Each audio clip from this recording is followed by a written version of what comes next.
In the dusty archives of ancient Mesopotamia, carved into tablets older than recorded history itself, lies a story that challenges everything we think we know about human origins. They called themselves the Anunnaki, beings who descended from the heavens, wielding technologies that seemed like magic to primitive humans. But here's what makes your blood run cold. According to these texts, they didn't just visit Earth. They stayed, they bred, and their hybrid offspring, known as the Nephilim, walked among us for thousands of years. Tonight, we're diving deep into one of the most controversial theories in ancient history, not just to explore what these tablets say, but to examine the bloodlines that may have survived to this very day. Because if even a fraction of this is true, it means some of the most powerful families on Earth carry DNA that isn't entirely human. Welcome to a journey that will make you question everything you thought you knew about our species. This isn't just ancient mythology. This is a genetic mystery that reaches into the highest levels of power, influence, and control in our modern world. So settle in, because what you're about to discover will leave you staring at the night sky with entirely different eyes. The story begins over 6,000 years ago in ancient Sumer, in what is now modern-day Iraq. Here, in humanity's first known civilization, scribes pressed wedge-shaped marks into clay tablets, recording events that would echo through every major religion and mystery tradition for millennia to come. These weren't fairy tales or primitive myths. These were detailed historical accounts, complete with dates, genealogies, and technological descriptions that seem impossibly advanced for their time. The Sumerian tablets speak of the Anunnaki, literally meaning those who from heaven to earth came, as a race of beings who arrived on our planet with a specific mission. According to these texts, they came seeking gold, not for decoration or currency, but for something far more crucial to their survival. The tablets describe how they established mining operations, created the first cities, and most remarkably, how they genetically modified primitive humans to serve as a workforce. But here's where the story takes a turn that mainstream archaeology refuses to acknowledge. The tablets don't describe the Anunnaki as gods in the mystical sense. They describe them as flesh and blood beings with advanced technology, internal politics, and very human-like desires. They had hierarchies, rivalries, and most importantly for our story tonight, they had the ability to reproduce with humans. The chief among them was Enlil, described as the Lord of the Atmosphere and Earth. His half-brother Enki, known as the Lord of the Waters and Wisdom, was said to be humanity's protector and the one who warned Noah of the coming flood. But it was their offspring and the offspring of other Anunnaki who would create the bloodlines that may persist to this day. Now, you might be thinking this sounds like ancient science fiction, but consider this. Every major culture on Earth has flood myths. Every ancient civilization speaks of beings who came from the sky and taught humans agriculture, mathematics, astronomy, and metallurgy. The parallels are too numerous and too specific to dismiss as coincidence. The Hebrew Bible, the Book of Enoch, Mesopotamian texts, Hindu scriptures, Greek mythology, they all tell variations of the same story. Beings from the heavens who mated with human women, producing giants, heroes, and kings who ruled over ordinary humans.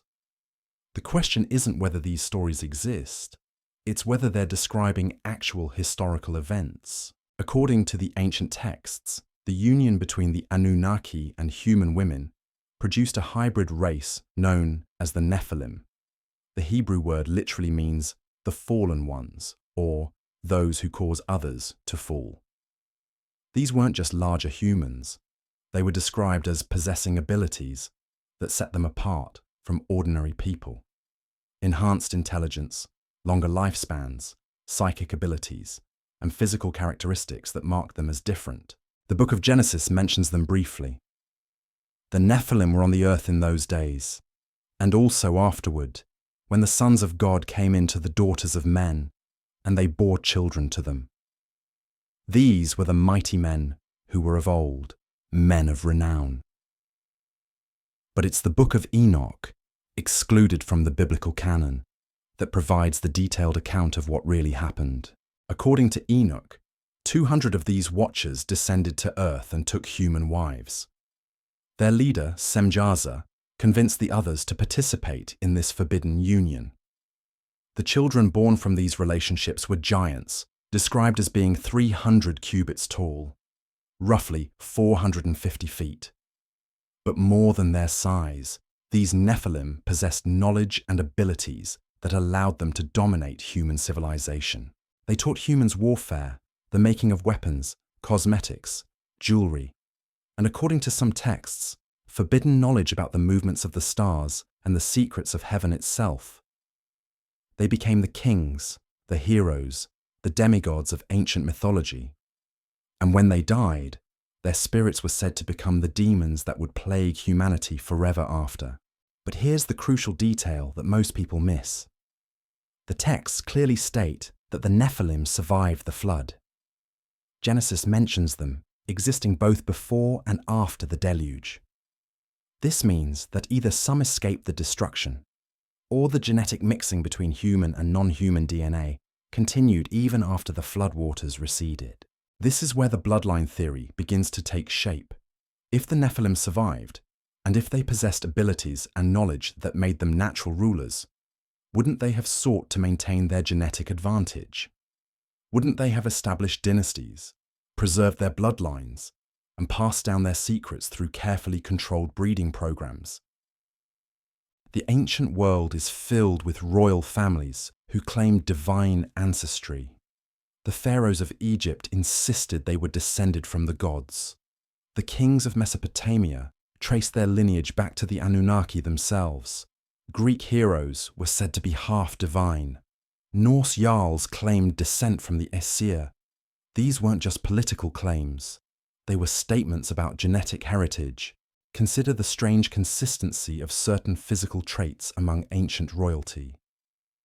Elongated skulls, unusual height, specific facial features that appeared generation after generation in ruling families.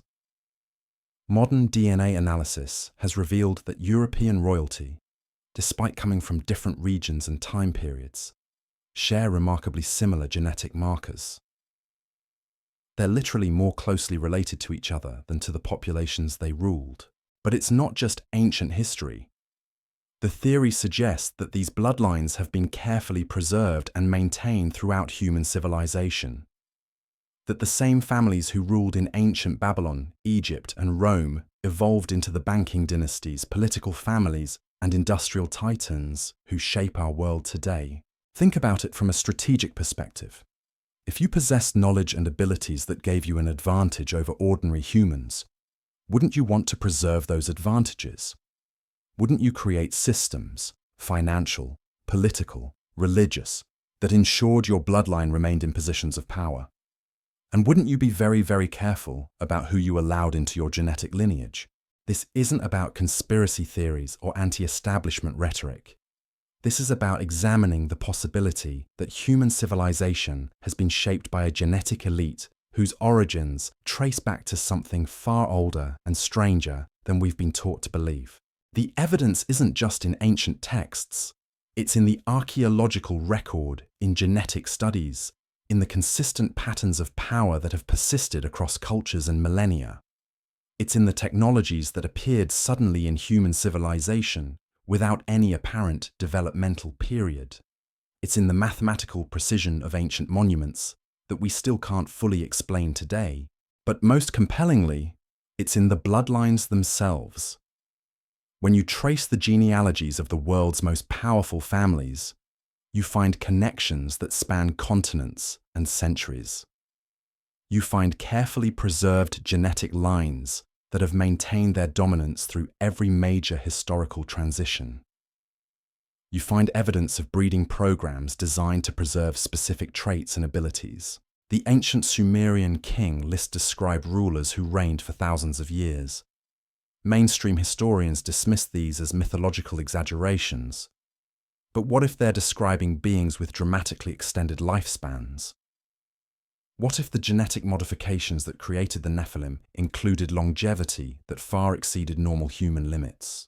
And what if some of those genetic advantages persist today, hidden within bloodlines that have spent millennia learning to blend in, to appear human while maintaining their essential differences?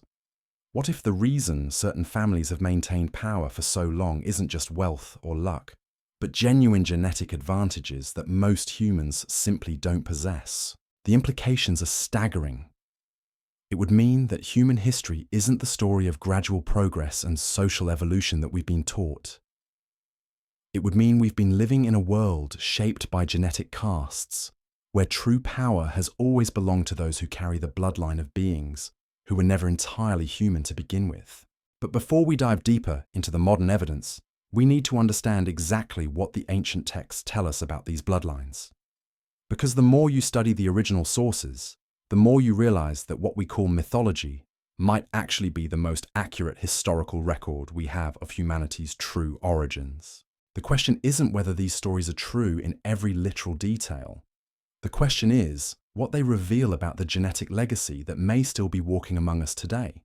And that's where our investigation takes a turn that will challenge everything you think you know about power, politics, and the hidden forces that have shaped human civilization for thousands of years. Because if the Anunnaki bloodlines survived, if they've been carefully preserved through millennia of human history, then understanding them isn't just about ancient mysteries. It's about understanding the world we live in right now. It's about recognizing that the game of power and control may have been rigged from the very beginning by players who were never entirely human in the first place. And the evidence for this isn't hidden in dusty archives or ancient tablets. It's all around us, encoded in the DNA of the world's elite, visible in the patterns of power that have persisted across every civilization, and active in the bloodlines that continue to shape our world today.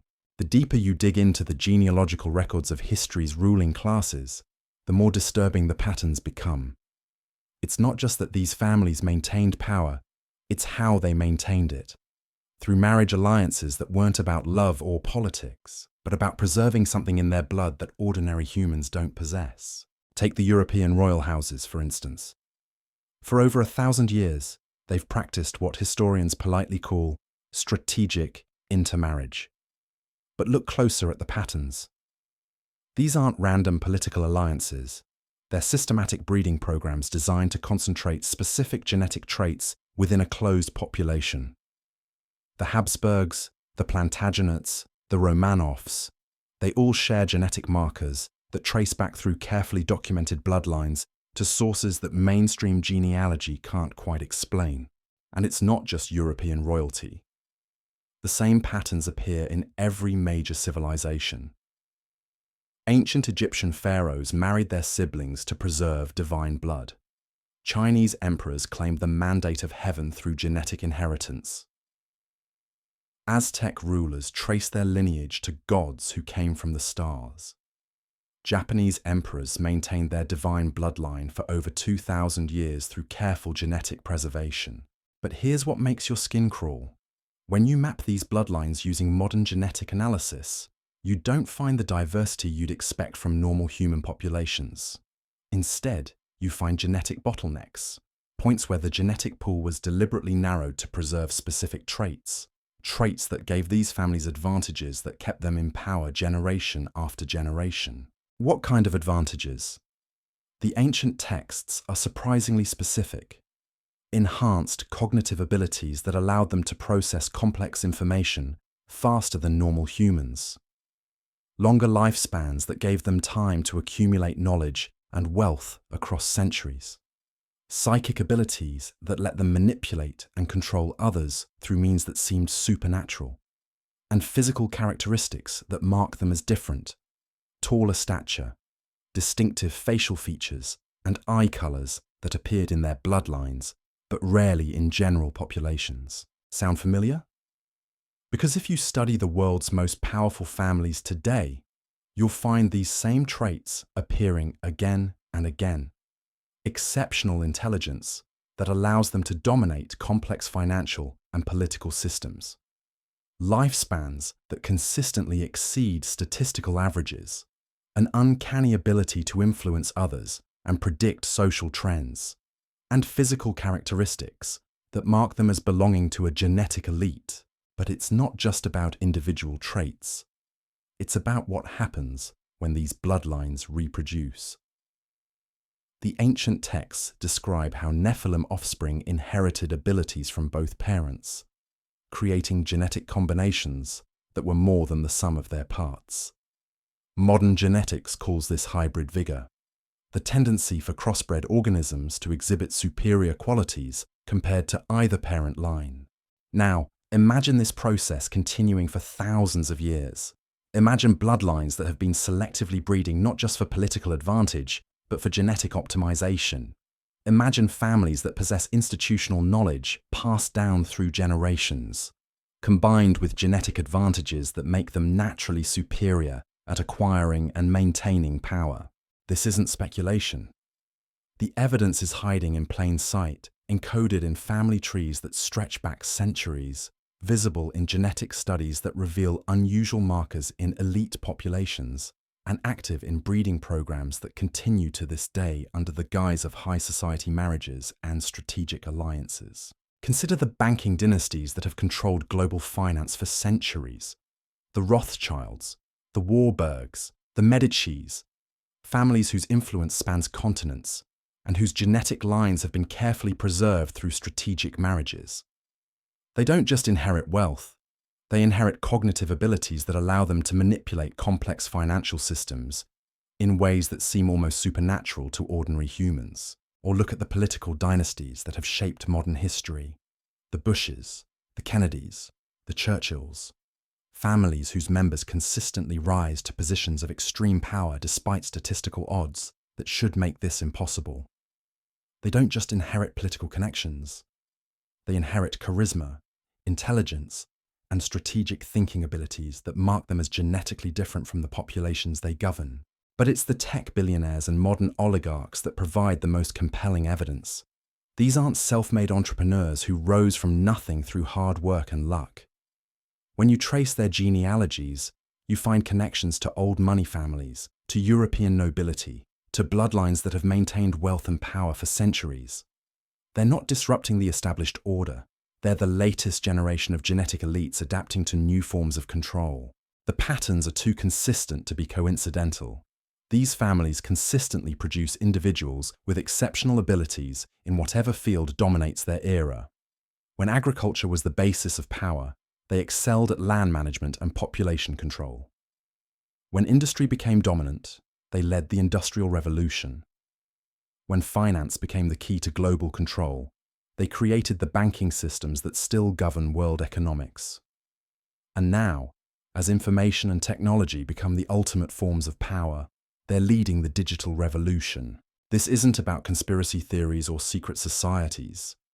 This is about recognizing that human civilization may have been shaped by genetic advantages that most of us simply don't possess. Advantages that trace back to those original hybridization events described in ancient texts.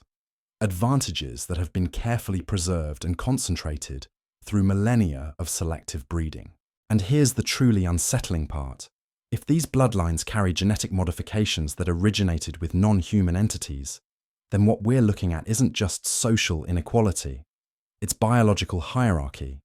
It's a caste system based not on arbitrary social constructs, but on fundamental genetic differences that give some humans capabilities that others can never achieve.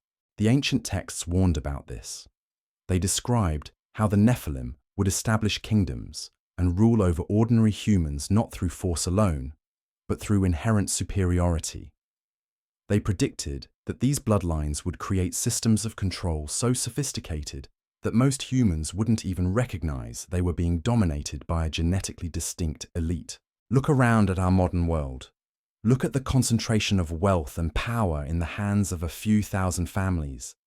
Look at how consistently these families intermarry, preserving their genetic advantages while maintaining their grip on global resources. Look at how they shape political systems, economic structures, and even social movements to serve their interests while convincing ordinary humans that they live in free societies. This isn't about politics or economics. This is about biology. This is about the possibility that we're living in a world where true power belongs to bloodlines that were never entirely human to begin with. And those bloodlines haven't disappeared into history.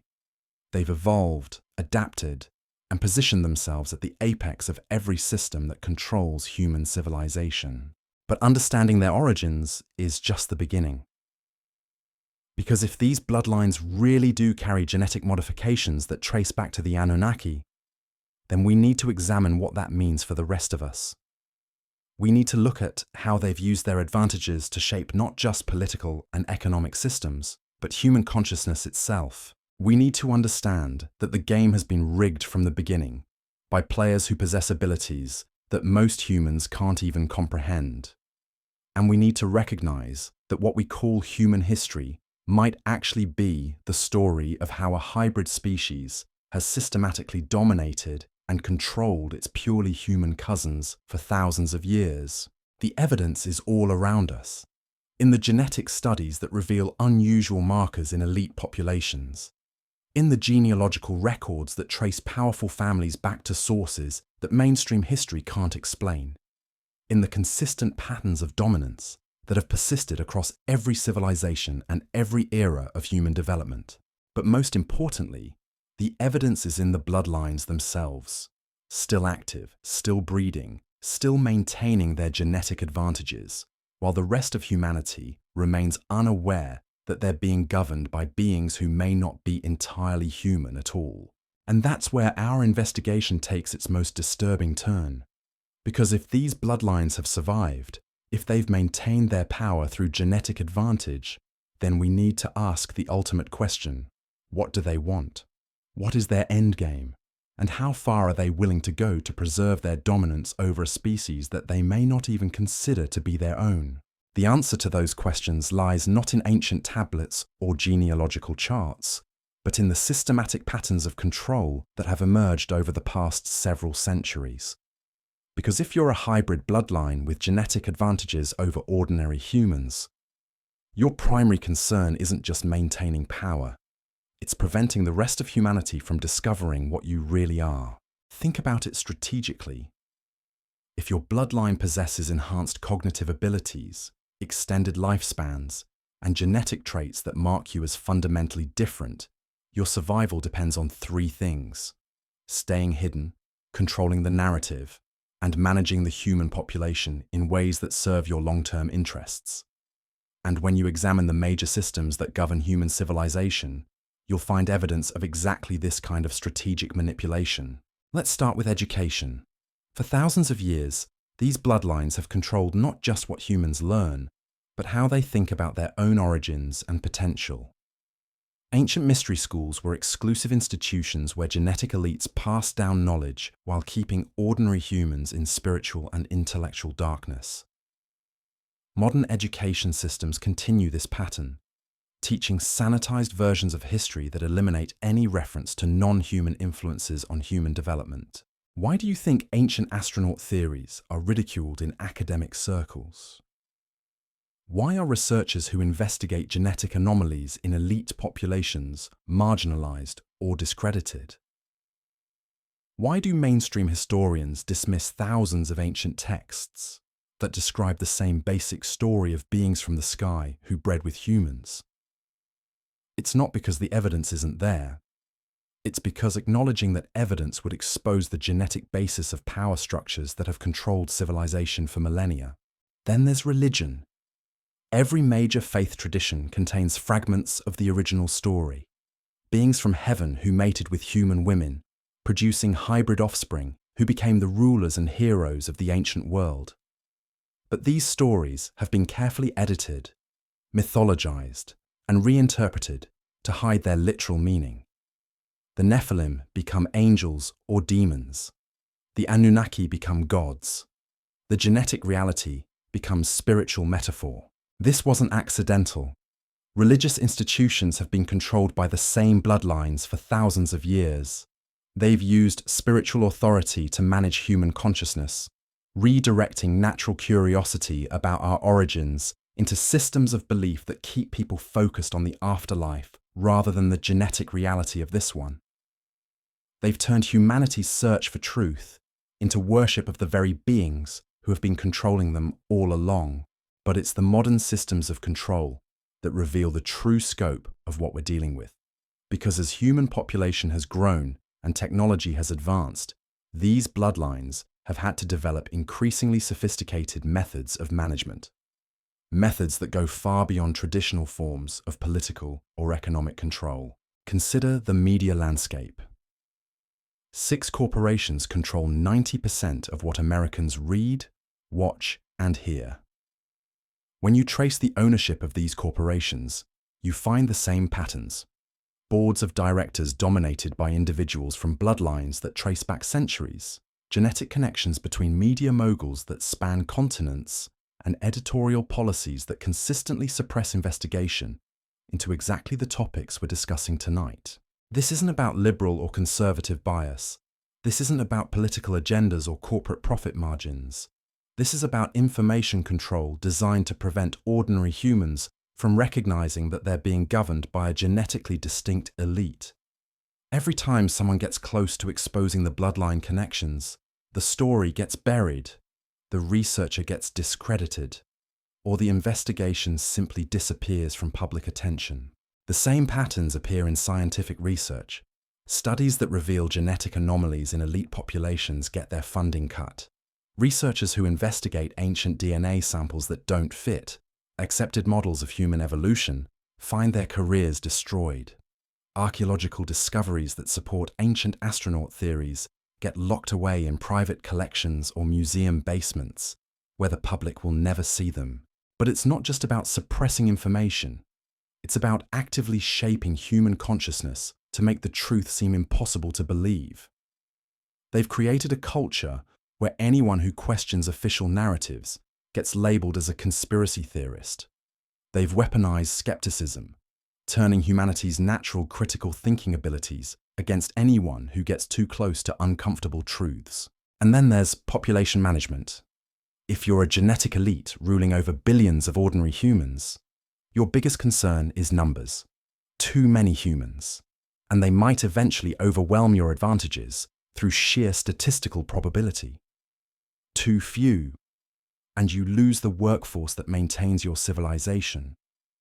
You need to maintain the population at levels that serve your interests, while preventing ordinary humans from developing the organizational capacity to challenge your dominance. Look at the patterns of war, famine, and disease that have shaped human history. Look at how consistently these catastrophes have eliminated excess population while leaving the ruling bloodlines intact.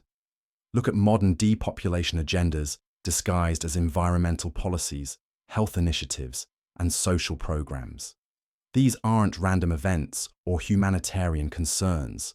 They're systematic management of human breeding stock by entities who view ordinary humans as a resource to be controlled.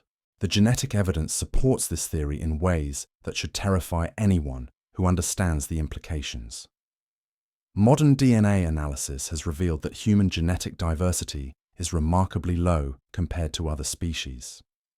We went through what geneticists call a population bottleneck, a period when human numbers were reduced to perhaps as few as 10,000 breeding individuals.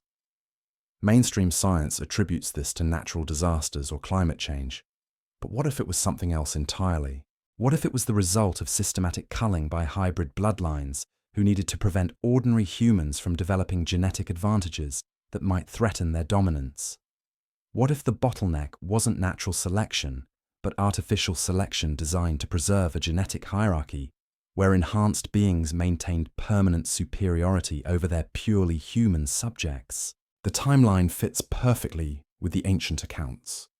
The genetic bottleneck occurred roughly 12,000 years ago, exactly when the tablets describe the Great Flood and the reorganization of human civilization under Anunnaki rule. The survivors weren't random. They were selected based on genetic compatibility with the hybrid bloodlines that would rebuild civilization according to their specifications. And here's where the story becomes truly sinister. Because if these bloodlines have been managing human genetics for thousands of years, if they've been systematically preventing ordinary humans from developing their full potential, then what we consider normal human capability might actually be the result of genetic suppression. Think about the occasional appearance of individuals with extraordinary abilities, child prodigies who master complex subjects without training, people with photographic memories who can process information at superhuman speeds, individuals who demonstrate psychic abilities that mainstream science can't explain. What if these aren't anomalies or genetic mutations? What if they're glimpses of what ordinary humans could become if their genetics hadn't been systematically suppressed by hybrid bloodlines who need to maintain their advantages? The ancient texts describe how the Watchers taught forbidden knowledge to humans: astronomy, metallurgy, mathematics, and other skills that advanced civilization. But they also describe how this knowledge was later restricted, hidden away in mystery schools and secret societies controlled by the hybrid offspring of those original unions. What if human intellectual and spiritual development has been deliberately stunted to prevent ordinary humans from reclaiming abilities that were once natural to our species? This isn't just about individual capabilities. This is about species-level potential that has been systematically suppressed for thousands of years. It's about recognizing that what we call human nature, our supposed tendency toward conflict, our apparent need for hierarchical control, our alleged inability to manage complex civilizations without elite guidance, might actually be the result of genetic and psychological conditioning by bloodlines that need ordinary humans to remain dependent and controllable. But the most disturbing aspect of this theory isn't what these bloodlines have done in the past. It's what they're doing right now. Because if you possess genetic advantages over ordinary humans, if you've spent millennia perfecting systems of control, and if you're facing technological changes that could potentially level the playing field, what would your response be? You'd accelerate your control mechanisms. You'd use advanced technology to monitor and manipulate human behavior on unprecedented scales. You'd create global systems that appear to serve human interests while actually serving your own. And you'd prepare for the possibility that ordinary humans might eventually discover what you really are and attempt to challenge your dominance. Look around at our modern world through this lens. The surveillance systems that monitor every aspect of human behavior, the social media platforms that shape how people think and communicate, the economic structures that concentrate wealth in the hands of a few thousand families, the political systems that offer the illusion of choice while ensuring that real power remains in the same bloodlines generation after generation. These aren't the random products of technological development or social evolution. They're the tools of genetic elites who are preparing for a future where their advantages might be challenged by ordinary humans who finally understand what they're up against. And that future might be arriving sooner than anyone expects. Because despite their best efforts to control information and suppress human potential, cracks are beginning to appear in their system. Independent researchers are making connections that mainstream institutions can't suppress. Genetic studies are revealing anomalies that don't fit accepted models of human evolution. Archaeological discoveries are surfacing that support exactly the theories we've been discussing tonight. Most importantly, ordinary humans are beginning to ask the right questions. Questions about why the same families maintain power across centuries. Questions about genetic differences between elite populations and everyone else. Questions about the true origins of human civilization and the role of non-human influences in shaping our development. The bloodlines know this. They can see the awakening happening in real time, and their response reveals everything you need to know about what we're really dealing with. They're not trying to educate or enlighten humanity. They're accelerating their control mechanisms, implementing global systems of surveillance and manipulation that would make ancient tyrannies look primitive by comparison. Because they know that if ordinary humans ever fully understand their true origins, their suppressed potential, and the genetic basis of the power structures that have controlled them for millennia, the entire system of bloodline dominance could collapse within a single generation. The question is, are we ready for that truth? Are we prepared to accept that human civilization has been shaped by genetic castes that trace their origins to non-human entities? Are we willing to confront the possibility that what we call progress has actually been systematic suppression of human potential by hybrid bloodlines who view ordinary humans as a species to be managed rather than a people to be served? The ancient texts warned us about this moment. They described a time when the secrets of the Watchers would be revealed, when humanity would rediscover its true origins and potential. They called it the time of awakening, when the genetic modifications that created the ruling bloodlines would finally be exposed and ordinary humans would reclaim their birthright. That time might be now.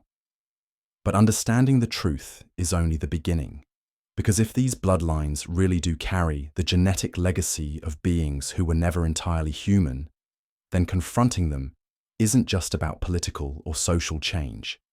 It's about species survival.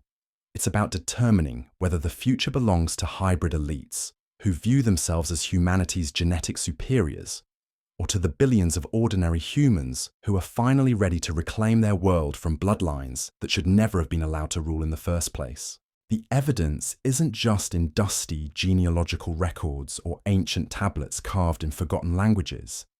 It's encoded in the very structure of modern society, hidden in plain sight within institutions that most people never think to question. Because when you possess genetic advantages that span millennia, you don't just maintain power through force or wealth. You reshape reality itself to ensure that ordinary humans never even recognize they're being controlled. Consider the educational institutions that have shaped human consciousness for centuries. Harvard, Yale, Oxford, Cambridge, these aren't just universities.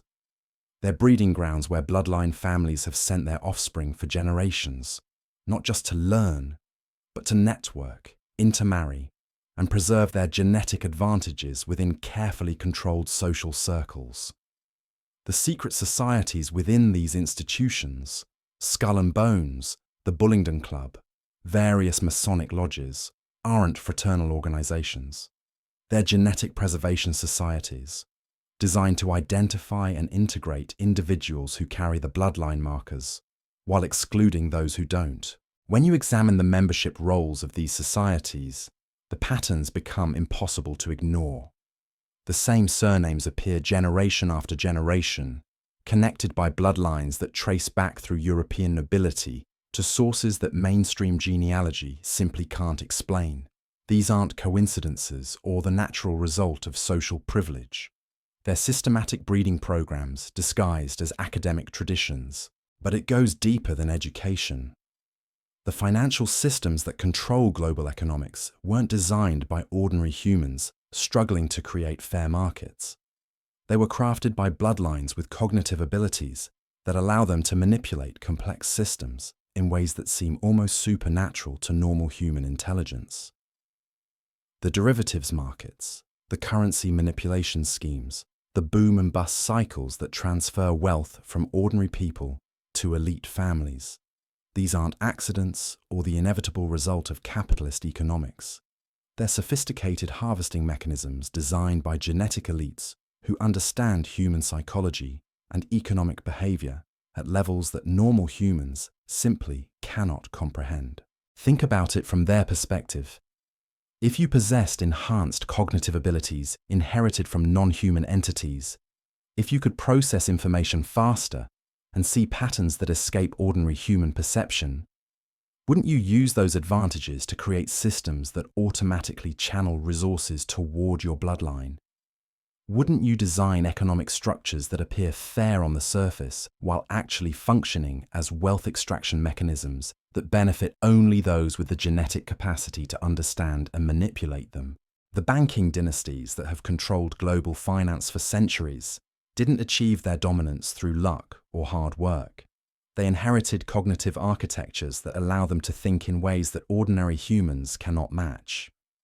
When a Rothschild or a Warburg makes financial decisions that seem impossibly prescient to outside observers, they're not displaying supernatural intuition.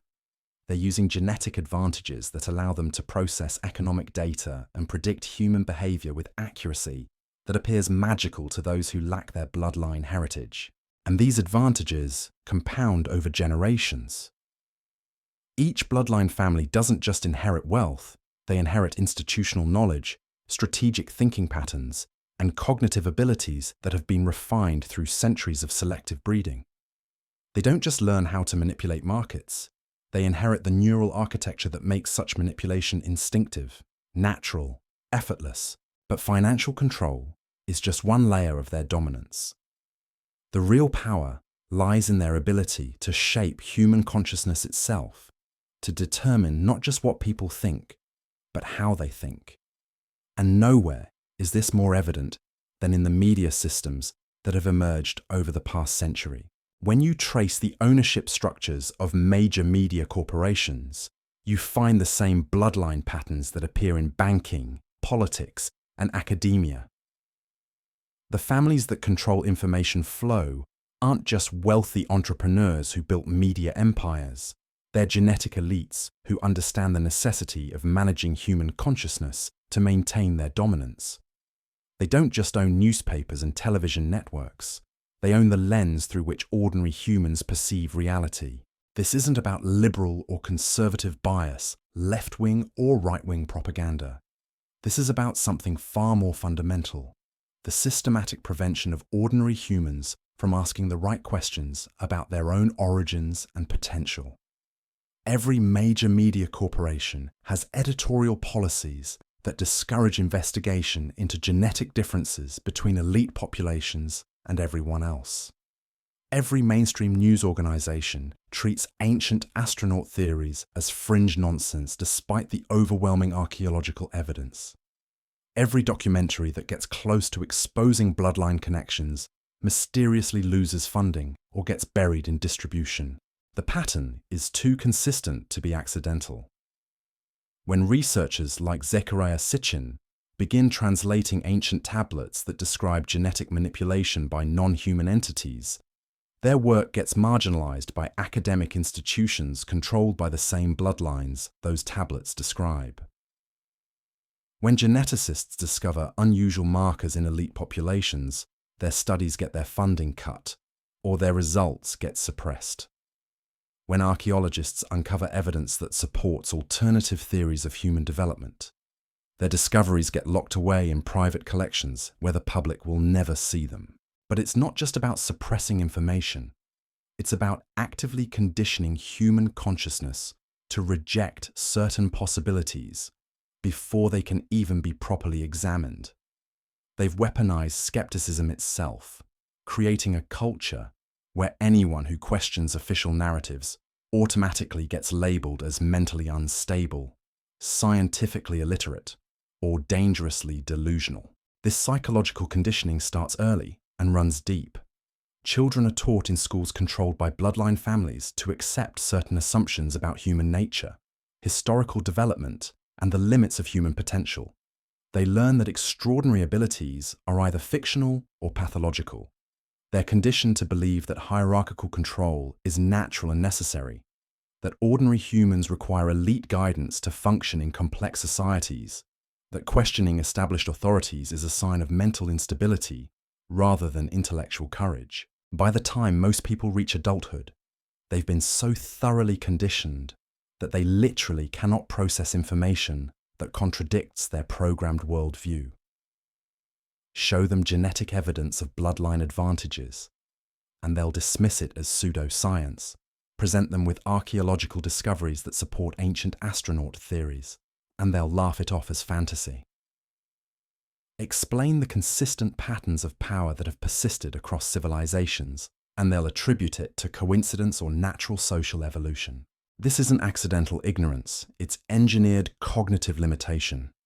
The bloodline families have spent centuries perfecting methods of mental control that make physical coercion unnecessary.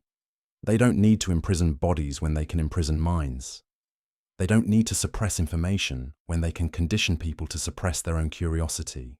And the most insidious aspect of this control system is that it makes people complicit in their own domination. Ordinary humans defend the very systems that exploit them, attack researchers who try to expose the truth, and actively resist information that could liberate them from genetic tyranny that has controlled their species for millennia.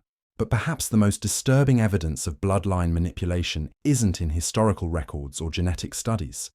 It's in the systematic suppression of human potential that has occurred over the past several centuries. Because if these families really do carry genetic modifications that originated with non-human entities, then their greatest fear wouldn't be economic competition or political challenges. Their greatest fear would be ordinary humans discovering and developing their own latent abilities. The ancient texts describe how the Watchers taught forbidden knowledge to humans. Not just technical skills like metallurgy and astronomy, but deeper capacities like telepathy, remote viewing, and other psychic abilities that modern science dismisses as impossible. What if these abilities aren't supernatural phenomena, but natural human capacities that have been systematically suppressed by bloodlines who need to maintain their cognitive advantages? Consider how consistently certain types of research get marginalized or defunded. Studies of human consciousness that reveal extraordinary capabilities. Research into psychic phenomena that demonstrates abilities. Mainstream science claims don't exist. Investigation into meditation techniques that unlock cognitive potential beyond normal human parameters. Archaeological discoveries that suggest ancient humans possessed advanced knowledge and capabilities. The pattern isn't random. Every area of research that might reveal suppressed human potential gets attacked, ridiculed, or quietly eliminated. Not because the evidence isn't there, but because acknowledging that evidence would threaten the genetic hierarchy that has controlled human civilization for thousands of years. Think about the individuals throughout history who have displayed extraordinary abilities. Inventors who revolutionized technology. Mystics who demonstrated psychic capabilities. Healers who achieved results that conventional medicine couldn't explain. Visionaries who saw patterns and possibilities that escaped ordinary perception. What if these weren't rare mutations or genetic anomalies? What if they were glimpses of what ordinary humans could become if their development hadn't been systematically stunted by bloodlines who need to preserve their advantages? The implications are staggering. It would mean that human intellectual, psychic, and spiritual potential has been artificially limited for millennia. It would mean that what we consider normal human capability is actually the result of genetic and psychological suppression by hybrid entities who view enhanced humans as a threat to their dominance. And this suppression isn't just historical. It's ongoing and accelerating. The bloodline families can see that information is becoming harder to control, that independent researchers are making connections despite institutional opposition, that ordinary humans are beginning to ask questions that threaten their entire system of dominance. Their response reveals everything you need to know about what we're really dealing with. Instead of trying to elevate human consciousness or share their knowledge, they're implementing global control systems that would make ancient tyrannies look primitive. Surveillance technologies that monitor every aspect of human behavior. Social media platforms that manipulate thought patterns on unprecedented scales. Economic structures that concentrate wealth and power in fewer hands than ever before. Political systems that offer the illusion of choice while ensuring that real authority remains with the same bloodlines. But perhaps most tellingly, they're accelerating programs designed to modify human genetics directly. Not to enhance human potential, but to further limit it. Gene therapy research that could eliminate what they consider undesirable traits. Reproductive technologies that give them unprecedented control over human breeding. Pharmaceutical interventions that alter brain chemistry in ways that make people more compliant and less capable of independent thought. This isn't healthcare or scientific progress. It's the systematic genetic modification of ordinary humans by bloodlines who view themselves as a separate and superior species. They're not trying to help humanity evolve. They're trying to prevent evolution that might threaten their dominance. The ancient texts warned about this moment. They described a time when the descendants of the Watchers would attempt to remake humanity in their own image, when the genetic modifications that created the ruling bloodlines would be used to further suppress ordinary human potential. They called it the final harvest, when the hybrid entities would complete their domination of the purely human genome. That time might be now. The technologies exist. The control systems are in place. The bloodline families have never been more powerful or more coordinated in their efforts to reshape human civilization according to their specifications. But there's something they didn't anticipate. Something that their genetic advantages and centuries of planning couldn't account for. The very technologies they've created to control human consciousness are also awakening it. The internet systems they use for surveillance are also enabling independent research and communication. The genetic studies they fund to understand their own advantages are also revealing the evidence of their non-human origins. Most importantly, the sheer scale of their control mechanisms is becoming so obvious that even conditioned humans are starting to notice. When the same families control banking, media, politics, education, healthcare, and technology, when their genetic connections span continents and centuries, when their advantages over ordinary humans become too pronounced to hide, people begin to ask questions that no amount of psychological conditioning can suppress. The awakening is happening despite their best efforts to prevent it. Independent researchers are connecting dots that mainstream institutions refuse to acknowledge. Genetic studies are revealing anomalies that don't fit accepted models of human evolution.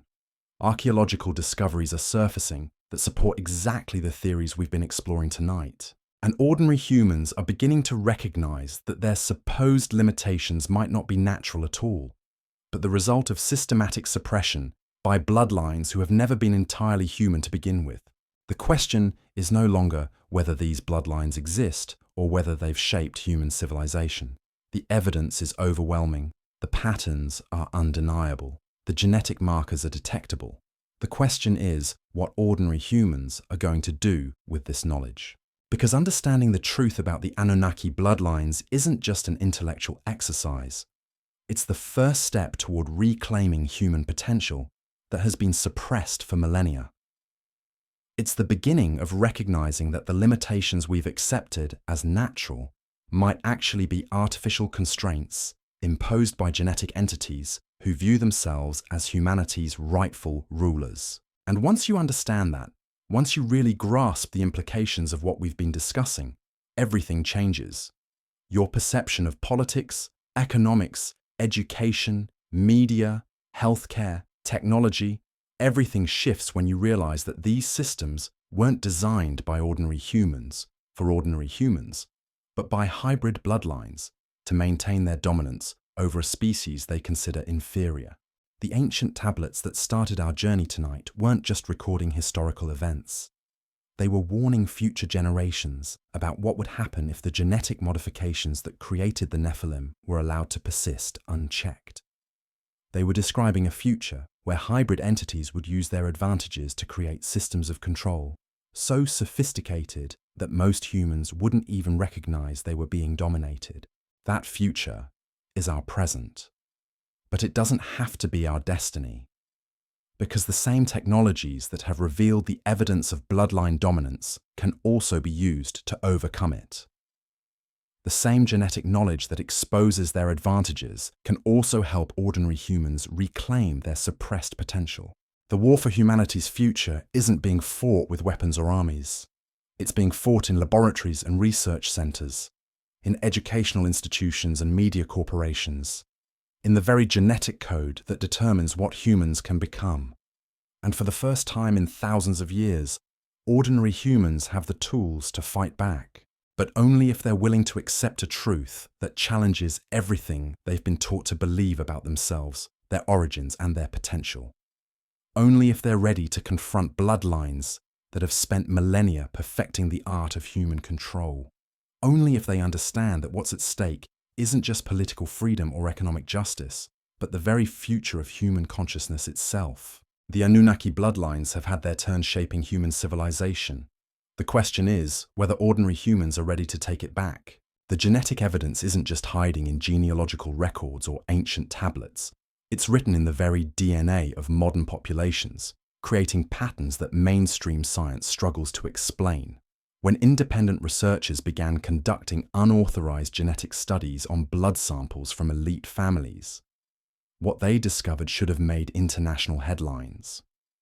Instead, The studies were suppressed, the researchers discredited, and the samples mysteriously disappeared from laboratory storage facilities. But some of the data survived, hidden in encrypted files and protected by researchers who understood the implications of what they'd found.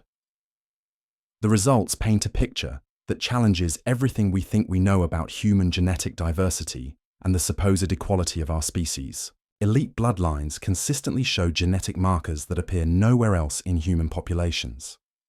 Not variations or mutations, entirely unique sequences that don't match any known human genome.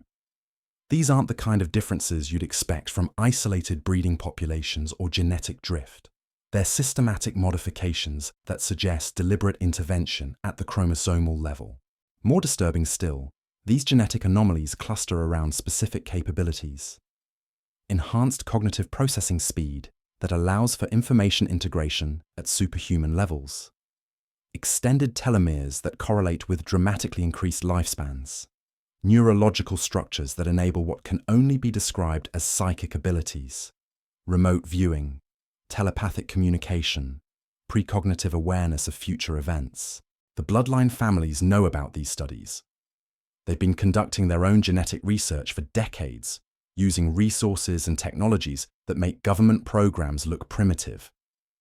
Private laboratories in Switzerland, underground research facilities in remote locations, genetic databases that track bloodline purity across multiple generations.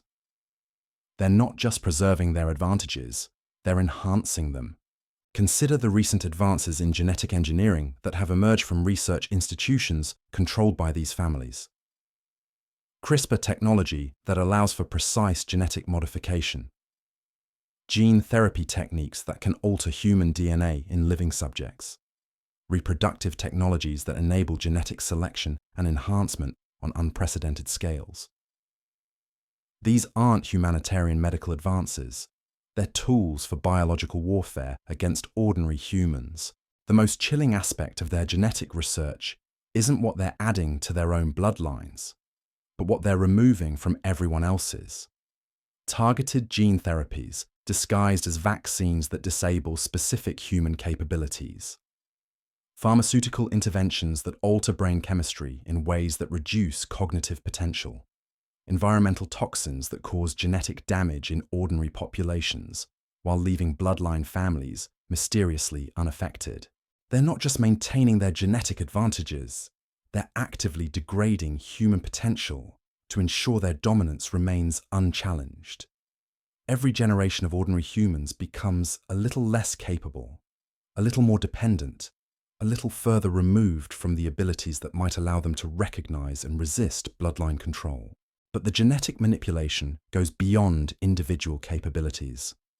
They're altering human reproductive patterns, social behaviors, and even spiritual awareness through systematic genetic modification.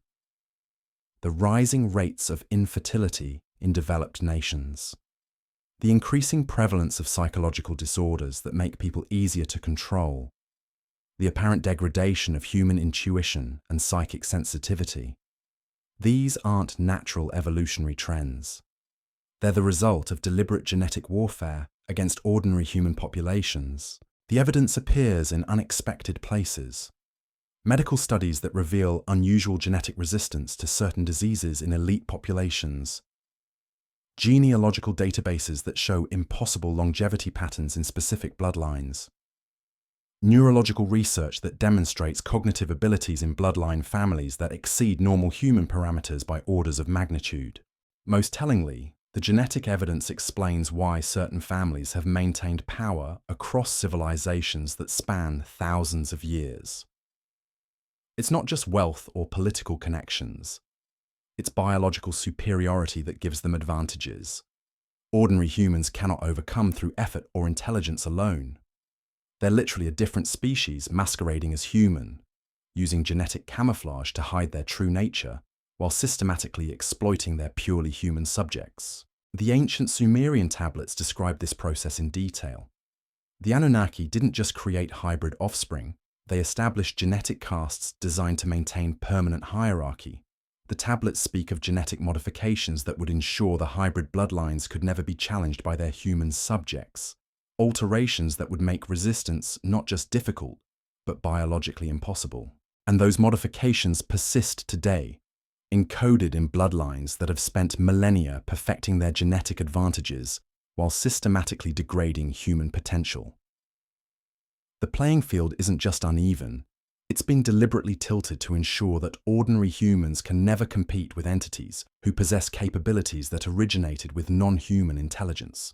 This genetic warfare operates on multiple levels simultaneously: physical modifications that enhance strength, endurance, and longevity; cognitive alterations that enable processing speeds and pattern recognition beyond normal human limits; psychic enhancements that allow for abilities mainstream science claims don't exist; and perhaps most importantly, genetic programming that makes bloodline individuals naturally suited for leadership and control, while making ordinary humans instinctively submissive to their authority.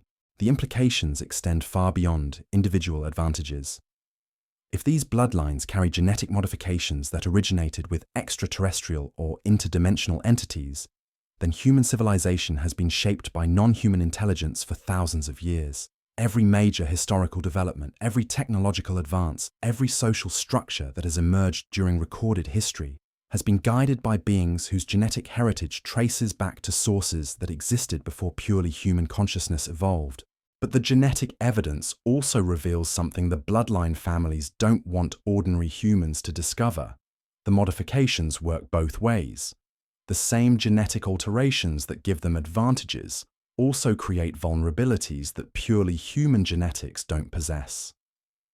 Specific frequencies that disrupt their enhanced neural patterns. Genetic sequences that can be targeted to neutralize their advantages. Biological weaknesses that result from their non-human heritage. More importantly, the genetic research reveals that ordinary human DNA contains latent capabilities that have been systematically suppressed but not eliminated. The potential for enhanced cognitive function, extended lifespans, and psychic abilities exists within normal human genetics. It's just been turned off through deliberate modification and environmental manipulation. The bloodline families understand this, which is why they've accelerated their genetic warfare programs in recent decades. They know that if ordinary humans ever discovered and activated their suppressed genetic potential, the balance of power could shift within a single generation. They're racing to complete their genetic domination before humanity awakens to its true capabilities. But awakening is exactly what's beginning to happen. Independent researchers are developing techniques to reactivate suppressed human genes. Alternative health practitioners are discovering methods to reverse genetic damage caused by bloodline manipulation. Consciousness researchers are finding ways to unlock psychic abilities that have been dormant in human populations for millennia. The genetic prison that has contained human potential for thousands of years is beginning to crack, and the bloodline families know it. Their response reveals everything you need to understand about the true nature of the conflict we're facing. They're not trying to compete with awakening humans or negotiate some kind of peaceful coexistence. They're implementing final solutions designed to eliminate the genetic potential of ordinary humans permanently. Global vaccination programs that alter human DNA in irreversible ways.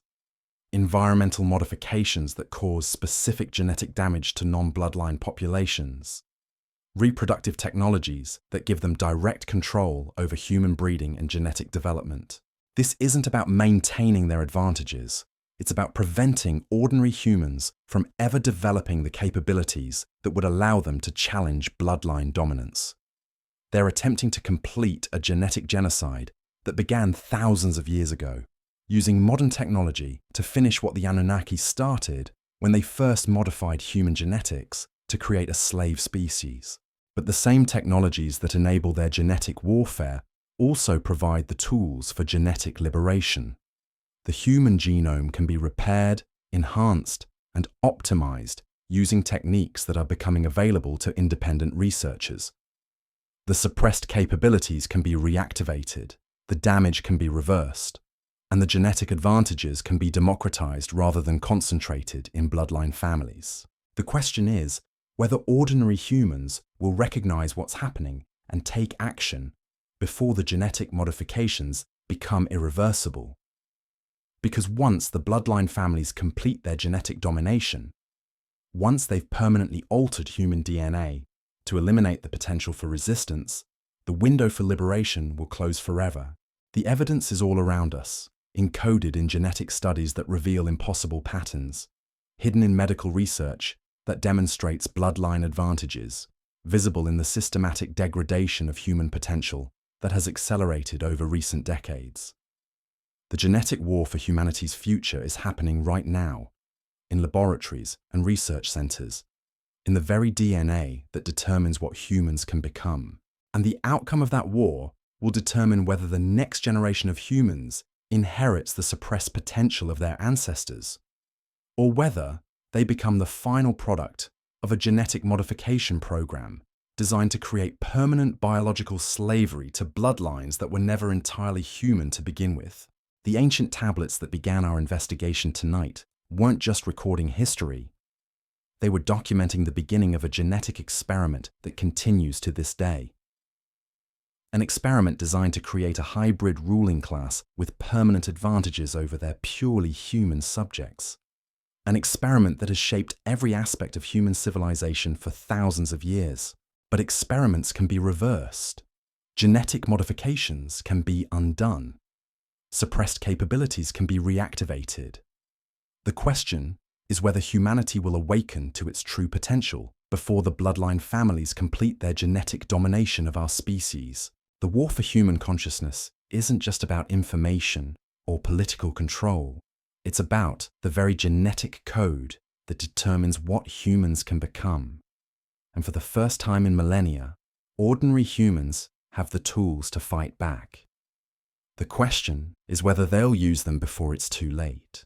Because the Anunnaki Bloodlines have spent thousands of years perfecting their genetic advantages and suppressing human potential, but they've also created the technologies that could liberate humanity from their control. The same genetic engineering that maintains their dominance could restore human capabilities that have been suppressed since the dawn of civilization. The choice is ours. But the window is closing fast, and once it closes, the genetic future of humanity will belong permanently to bloodlines that trace their origins to entities that were never human at all. The genetic manipulation we've been discussing isn't some distant historical curiosity. It's an active, ongoing operation that reaches into every aspect of modern life. And nowhere is this more evident than in the systematic targeting of human consciousness itself. Because if you possess genetic advantages that trace back to non-human entities, your greatest threat isn't military opposition or economic competition. Your greatest threat is ordinary humans discovering their own suppressed capabilities and learning to use them. The bloodline families understand this perfectly. They've spent centuries developing what can only be described as consciousness warfare, systematic attacks on human awareness designed to keep ordinary people in a state of mental and spiritual numbness that prevents them from accessing their latent abilities. These aren't random social trends or the inevitable result of technological progress. They're carefully orchestrated programs designed to lobotomize human potential before it can threaten bloodline dominance. Consider the fluoride that's been added to water supplies across the developed world for decades. Officially, it's there to prevent tooth decay.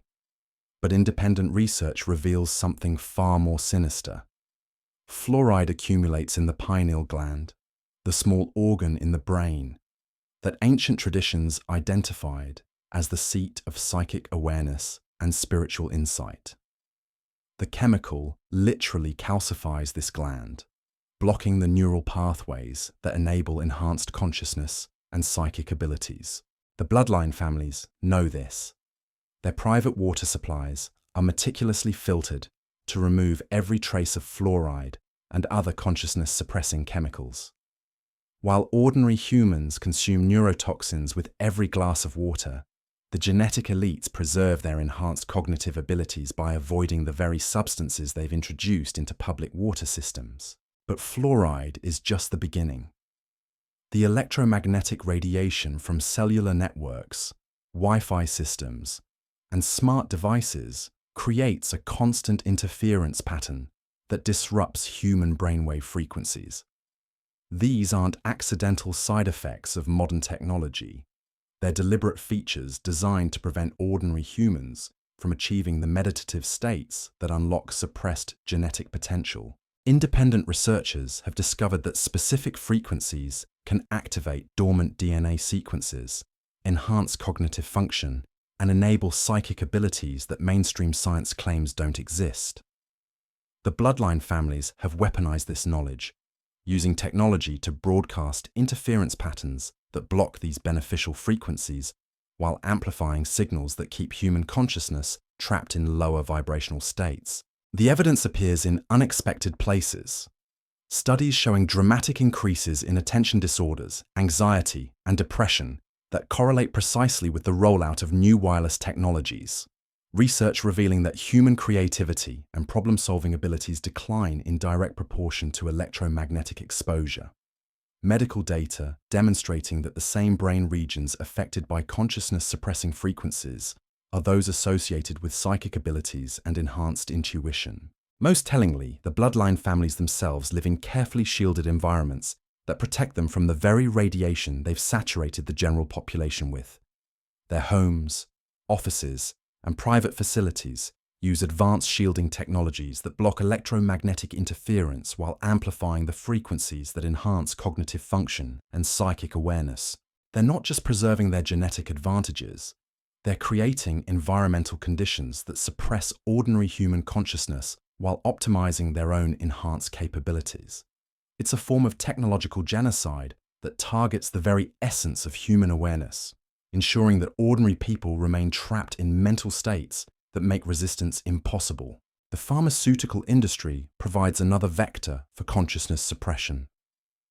The antidepressants, anxiety medications, and psychiatric drugs that have become ubiquitous in modern society don't just treat symptoms. They fundamentally alter brain chemistry in ways that block access to enhanced states of consciousness. These medications specifically target the neurotransmitter systems that enable psychic abilities, spiritual awareness, and the kind of expanded thinking that might allow ordinary humans to recognize their true situation. The bloodline families who control pharmaceutical corporations understand exactly what these drugs do to human consciousness. Internal documents reveal research programs specifically designed to identify and suppress the neurological pathways associated with enhanced awareness. They're not trying to help people achieve mental health. They're chemically lobotomizing entire populations to prevent the emergence of consciousness that might threaten their dominance. Meanwhile, these same families use advanced nootropics, consciousness-enhancing compounds, and genetic therapies that optimize their own cognitive function. They have access to technologies that enhance memory, increase processing speed, and unlock psychic abilities that ordinary humans don't even know are possible. The cognitive gap between bloodline elites and chemically suppressed ordinary humans grows wider with each generation. But perhaps the most insidious aspect of their consciousness warfare is how they've corrupted the very spiritual traditions that once helped humans access their enhanced abilities. Ancient meditation techniques, energy practices, and consciousness-expanding methods have been systematically distorted, commercialized, and stripped of their original power. The New Age movement, which appears to promote spiritual development, is actually a bloodline-controlled operation designed to misdirect human spiritual seeking into harmless channels. Instead of teaching techniques that actually unlock genetic potential, New Age practices keep people trapped in fantasy-based thinking that prevents real development. Instead of accessing genuine psychic abilities, practitioners get lost in imaginary experiences that feel meaningful but produce no actual enhancement of consciousness. The bloodline families have taken every authentic spiritual tradition and created corrupted versions that lead ordinary humans away from real power rather than toward it. Christianity was transformed from a system of consciousness expansion into a religion of submission and dependency. Buddhism was changed from a method of achieving enhanced awareness into a philosophy of passive acceptance. Indigenous shamanic traditions were either destroyed entirely or co-opted into harmless therapeutic practices. This isn't accidental cultural evolution. It's systematic spiritual warfare designed to prevent ordinary humans from accessing the consciousness techniques that could activate their suppressed genetic potential. The bloodline families understand that human DNA contains the capacity for abilities that would make their technological control systems obsolete.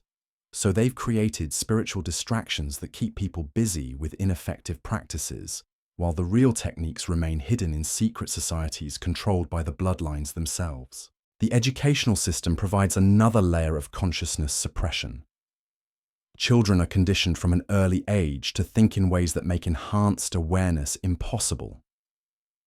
The focus on left-brain analytical thinking, the suppression of creativity and intuition, the emphasis on competition rather than cooperation.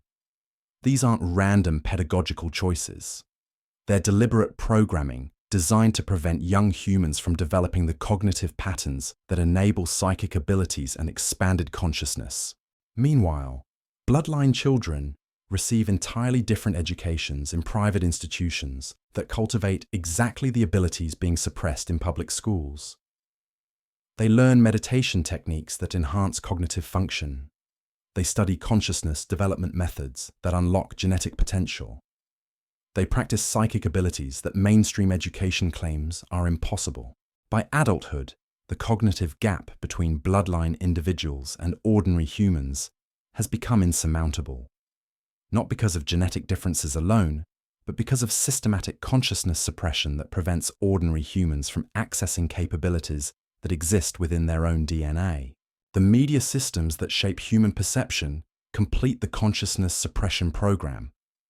Television programming specifically uses frequencies and imagery designed to induce trance states that make viewers susceptible to suggestion while blocking access to enhanced awareness. The content itself is carefully crafted to promote emotional states, fear, anger, desire, despair, that keep consciousness trapped in lower vibrational frequencies where psychic abilities cannot function. Social media platforms use sophisticated algorithms to identify individuals who show signs of awakening consciousness and target them with content designed to redirect their attention into harmless channels. Anyone who begins asking the right questions gets flooded with disinformation, conspiracy theories that lead nowhere, and emotional manipulation designed to prevent clear thinking. The bloodline families who control these platforms understand exactly how consciousness works and how to manipulate it. They use advanced psychological techniques, subliminal programming, and frequency manipulation to keep ordinary humans trapped in mental states that make resistance impossible while optimizing conditions for their own enhanced awareness. But the most disturbing aspect of their consciousness warfare is how they've turned ordinary humans into unwitting participants in their own suppression. People defend the very systems that are lobotomizing them. They attack researchers who try to expose consciousness suppression techniques. They voluntarily consume the chemicals, expose themselves to the frequencies, and engage in the practices that prevent them from accessing their true potential. This isn't accidental ignorance. It's programmed complicity. The bloodline families have created psychological conditioning so sophisticated that ordinary humans police their own consciousness, suppressing thoughts and experiences that might lead to genuine awakening. They've weaponized human social instincts, making conformity and consensus more important than truth or personal development. The result is a population that has been systematically disconnected from their own genetic heritage, unaware of capabilities that should be natural to human consciousness, trapped in mental states that make them easy to control and impossible to awaken. It's the completion of the genetic modification program that began with the Anunnaki, the creation of a permanently suppressed human subspecies that lacks the consciousness necessary to recognize or resist their domination by hybrid bloodlines. But consciousness suppression, like genetic manipulation, can be reversed. The same technologies that enable bloodline control can be used to restore human awareness. Independent researchers are developing techniques to clear consciousness-suppressing chemicals from the body, shield against electromagnetic interference, and reactivate the neural pathways that enable enhanced awareness. More importantly, they're rediscovering the authentic spiritual techniques that the bloodline families have spent centuries corrupting and hiding. Methods that actually work to unlock genetic potential, activate psychic abilities, and expand consciousness beyond the limitations that have been artificially imposed on human awareness. The question is whether ordinary humans will recognize what's been done to their consciousness and take action to restore their natural capabilities before the suppression becomes irreversible. Because the bloodline families aren't just maintaining their advantages, they're implementing final solutions designed to permanently lobotomize human consciousness. Global electromagnetic control systems that will make current interference patterns look primitive. Genetic modifications disguised as medical treatments that will eliminate the DNA sequences associated with enhanced awareness. Chemical programs that will cause irreversible damage to the brain structures that enable psychic abilities. They understand that consciousness is the ultimate battlefield. If they can permanently suppress human awareness, if they can eliminate the capacity for enhanced consciousness from human genetics, then their dominance becomes absolute and eternal. No amount of political resistance or economic opposition can challenge rulers who possess consciousness abilities that their subjects cannot even comprehend. But consciousness warfare cuts both ways. The same techniques that suppress ordinary human awareness can be used to enhance it beyond anything the bloodline families possess. Because while they carry genetic modifications from non-human entities, ordinary humans carry the original template. The pure genetic potential that existed before those modifications were introduced. And that original template, when properly activated, may contain capabilities that exceed even the enhanced abilities of hybrid bloodlines. Capabilities that have been suppressed for so long that even the bloodline families have forgotten they exist. Capabilities that could shift the balance of power in ways that no one has imagined. The consciousness war for humanity's future is happening right now, in the neural pathways of every human brain, in the genetic sequences that determine what consciousness can become. And for the first time in millennia, ordinary humans have access to the knowledge and techniques necessary to fight back. The question is whether they'll use them before the bloodline families complete their consciousness suppression programs. Because once human awareness is permanently lobotomized, once the genetic capacity for enhanced consciousness is eliminated from ordinary human DNA, the window for liberation will close forever. The ancient texts warned about this moment. They described a time when the descendants of the Watchers would attempt to permanently suppress human consciousness, completing the genetic modification program that began with the creation of the Nephilim. They called it the final binding, when human awareness would be chained so completely that liberation would become impossible. That time is now. The technologies exist. The suppression programs are active. The consciousness warfare is accelerating toward a conclusion that will determine the future of human awareness for generations to come. But the same ancient texts also describe the possibility of awakening, a time when ordinary humans would rediscover their suppressed capabilities and reclaim their genetic heritage from the bloodlines that have controlled them for millennia. They spoke of consciousness techniques that could unlock abilities beyond anything the hybrid rulers possessed, genetic potential that could transform ordinary humans into something greater than their oppressors ever imagined. The choice is ours. But the battle is being fought in the realm of consciousness itself, in the very awareness that determines what humans can become.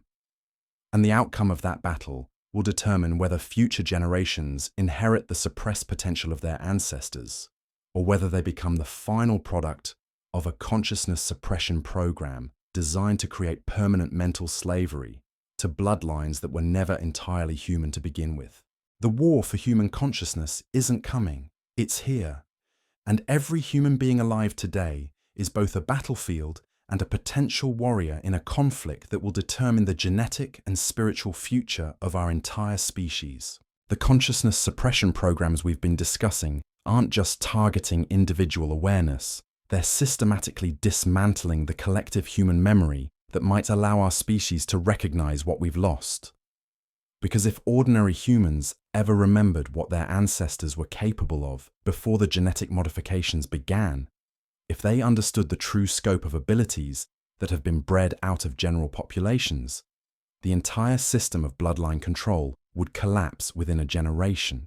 This is why certain archaeological discoveries get buried, why ancient texts disappear into private collections, why researchers who get too close to uncomfortable truths find their careers destroyed or their lives cut short. The bloodline families aren't just protecting their current advantages.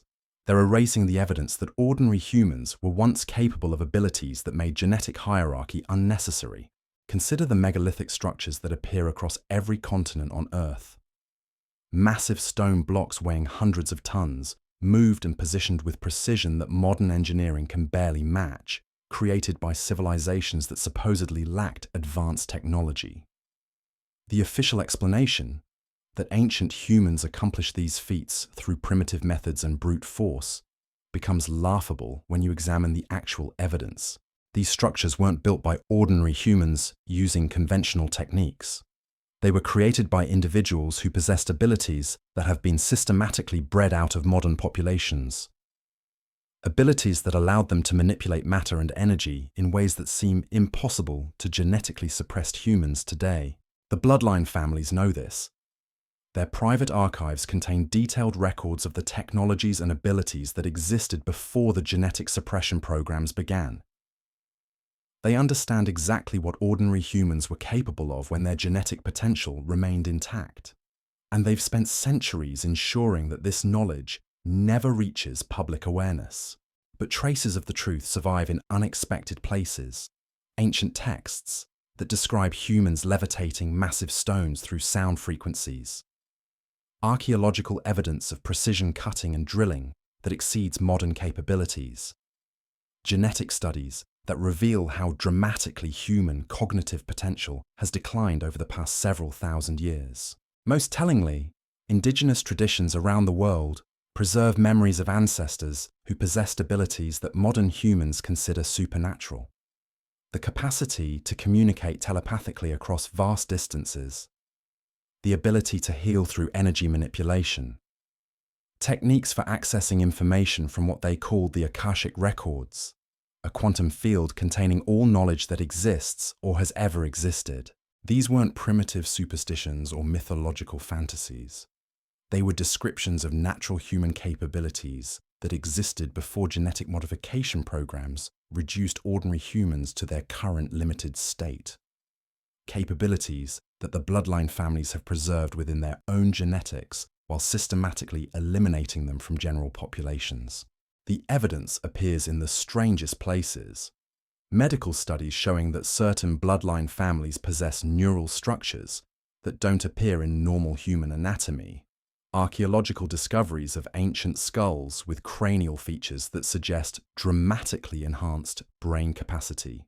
Genetic research revealing that human intelligence has actually declined over recorded history, not evolved upward as conventional theories suggest.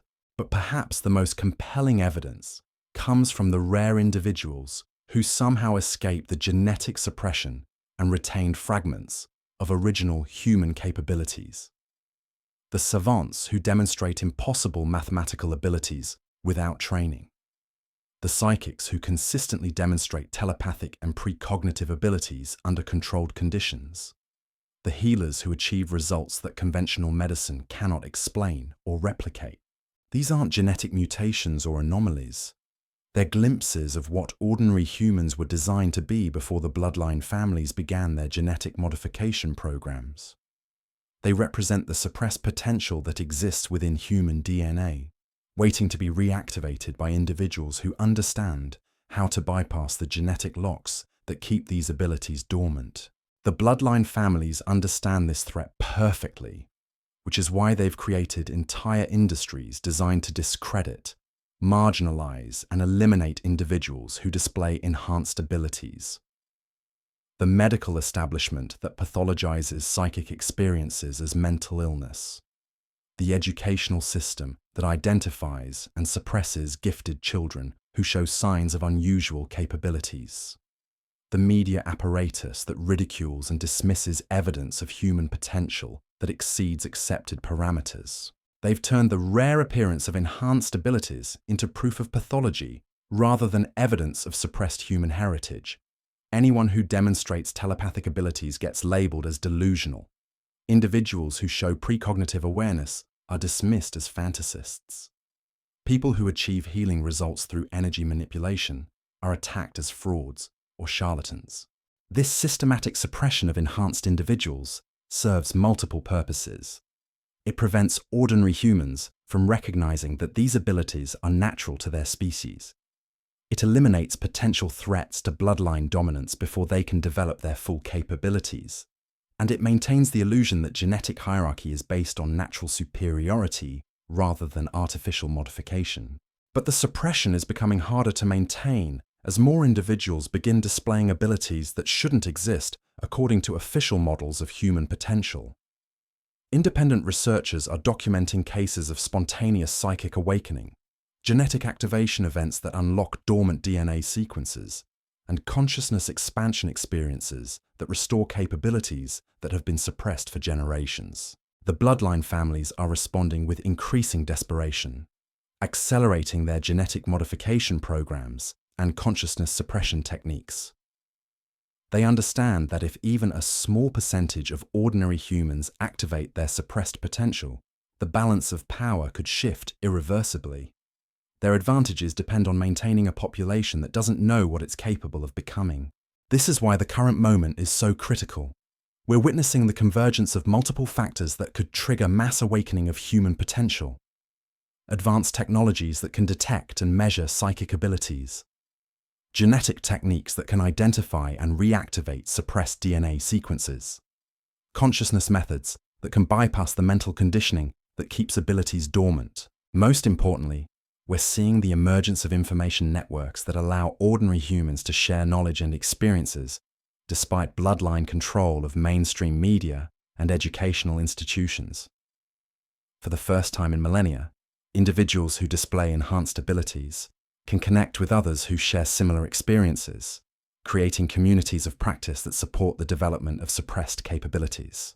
The bloodline families recognize this threat, which is why they're implementing increasingly aggressive countermeasures. Global surveillance systems designed to identify individuals who show signs of genetic activation. Targeted electromagnetic weapons that can disrupt the neural patterns associated with psychic abilities. Pharmaceutical interventions disguised as mental health treatments that chemically suppress consciousness expansion. But they're also revealing their desperation through the very intensity of their response. The more aggressively they attack enhanced individuals, the more obvious it becomes that these abilities represent a genuine threat to their dominance. The more sophisticated their suppression techniques become, the clearer it is that they're fighting against capabilities that could fundamentally alter the balance of power. And here's what they didn't anticipate. The same technologies they've created to suppress human potential can also be used to enhance it. Genetic engineering techniques that can reactivate dormant DNA sequences. Electromagnetic technologies that can stimulate rather than suppress psychic abilities. Pharmaceutical compounds that can optimize rather than diminish consciousness function. Independent researchers are already developing these applications, working outside the bloodline-controlled institutions to create tools for human enhancement rather than suppression.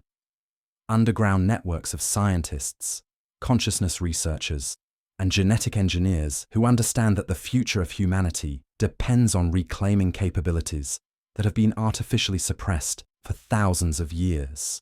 The race is on between those who want to complete the genetic subjugation of humanity and those who want to restore human potential to its original levels. Between bloodlines that seek to maintain their artificial advantages and ordinary humans who are beginning to understand what they've lost and how to get it back. The outcome of this race will determine whether future generations inherit a world where genetic hierarchy is permanent and unassailable, or whether they reclaim abilities that make such hierarchy obsolete. Whether consciousness remains trapped within the limitations imposed by bloodline suppression programs, or whether it expands beyond anything that hybrid rulers can control or comprehend. Because the ultimate secret that the bloodline families have spent millennia hiding isn't just that they possess genetic advantages over ordinary humans. It's that ordinary humans, when their suppressed potential is fully activated, possess capabilities that exceed anything the hybrid bloodlines can achieve. The original human template contains genetic sequences that were designed for abilities beyond what non-human modification could create. This is why they've worked so desperately to suppress human potential rather than simply competing with it. They know that if ordinary humans ever activated their full genetic heritage, the bloodlines would become obsolete overnight. Their artificial advantages would be meaningless compared to the natural capabilities that exist within unmodified human DNA. The ancient texts hinted at this possibility. They described humans who could manipulate matter through consciousness alone, who could access infinite knowledge through quantum field interfaces, who could transcend physical limitations through genetic optimization that no external modification could match. They spoke of human potential that exceeded even the abilities of the beings who created the Nephilim bloodlines. That potential still exists, encoded within the DNA of every ordinary human, waiting to be activated by individuals who understand how to bypass the genetic locks and consciousness barriers that keep it suppressed. The question is whether enough humans will awaken to their true capabilities before the bloodline families complete their final suppression programs, because we're approaching a point of no return. The technologies exist to permanently alter human genetics in ways that would eliminate the potential for enhanced abilities forever. The consciousness suppression systems are becoming sophisticated enough to prevent awakening on a species-wide scale. The window for human liberation is closing with each passing day, but it's still open. The capabilities still exist within human DNA. The techniques for activation are being developed and shared despite bloodline attempts at suppression.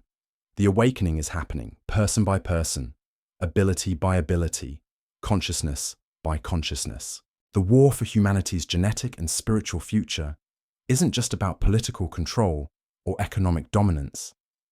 It's about determining what humans are allowed to become. Whether we remain trapped within the limitations imposed by bloodlines that view us as an inferior subspecies, or whether we reclaim the capabilities that were always meant to be our birthright. The choice is ours. But the time for choosing is running out faster than most people realize. The bloodline families have spent thousands of years preparing for this moment, when their genetic modification programs would reach completion and human potential would be suppressed permanently. They didn't expect resistance. They didn't anticipate that their own technologies would provide the tools for human liberation. They didn't foresee that the very consciousness they've tried to suppress would begin awakening despite their best efforts at control.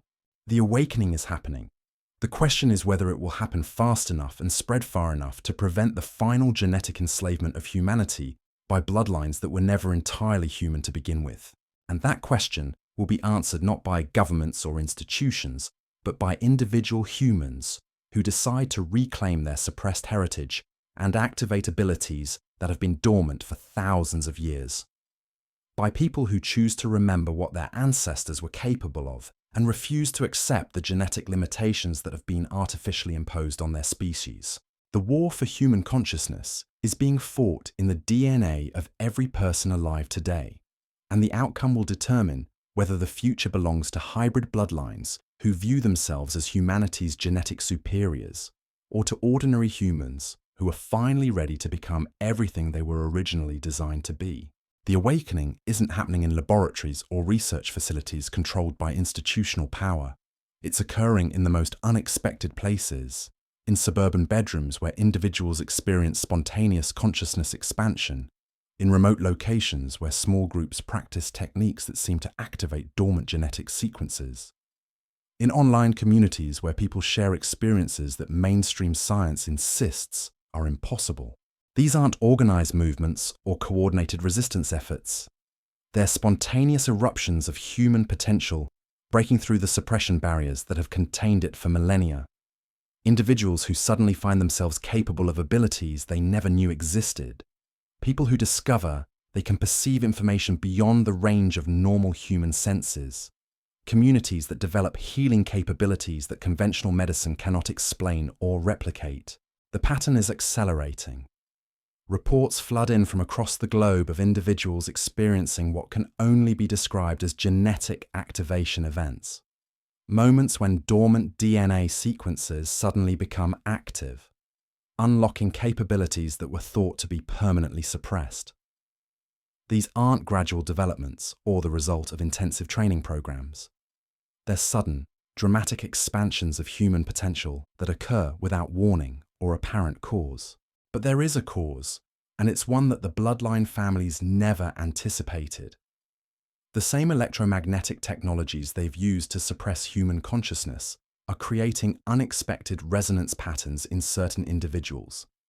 The genetic modification programs designed to eliminate enhanced abilities are triggering reverse activation in people whose DNA contains specific sequences.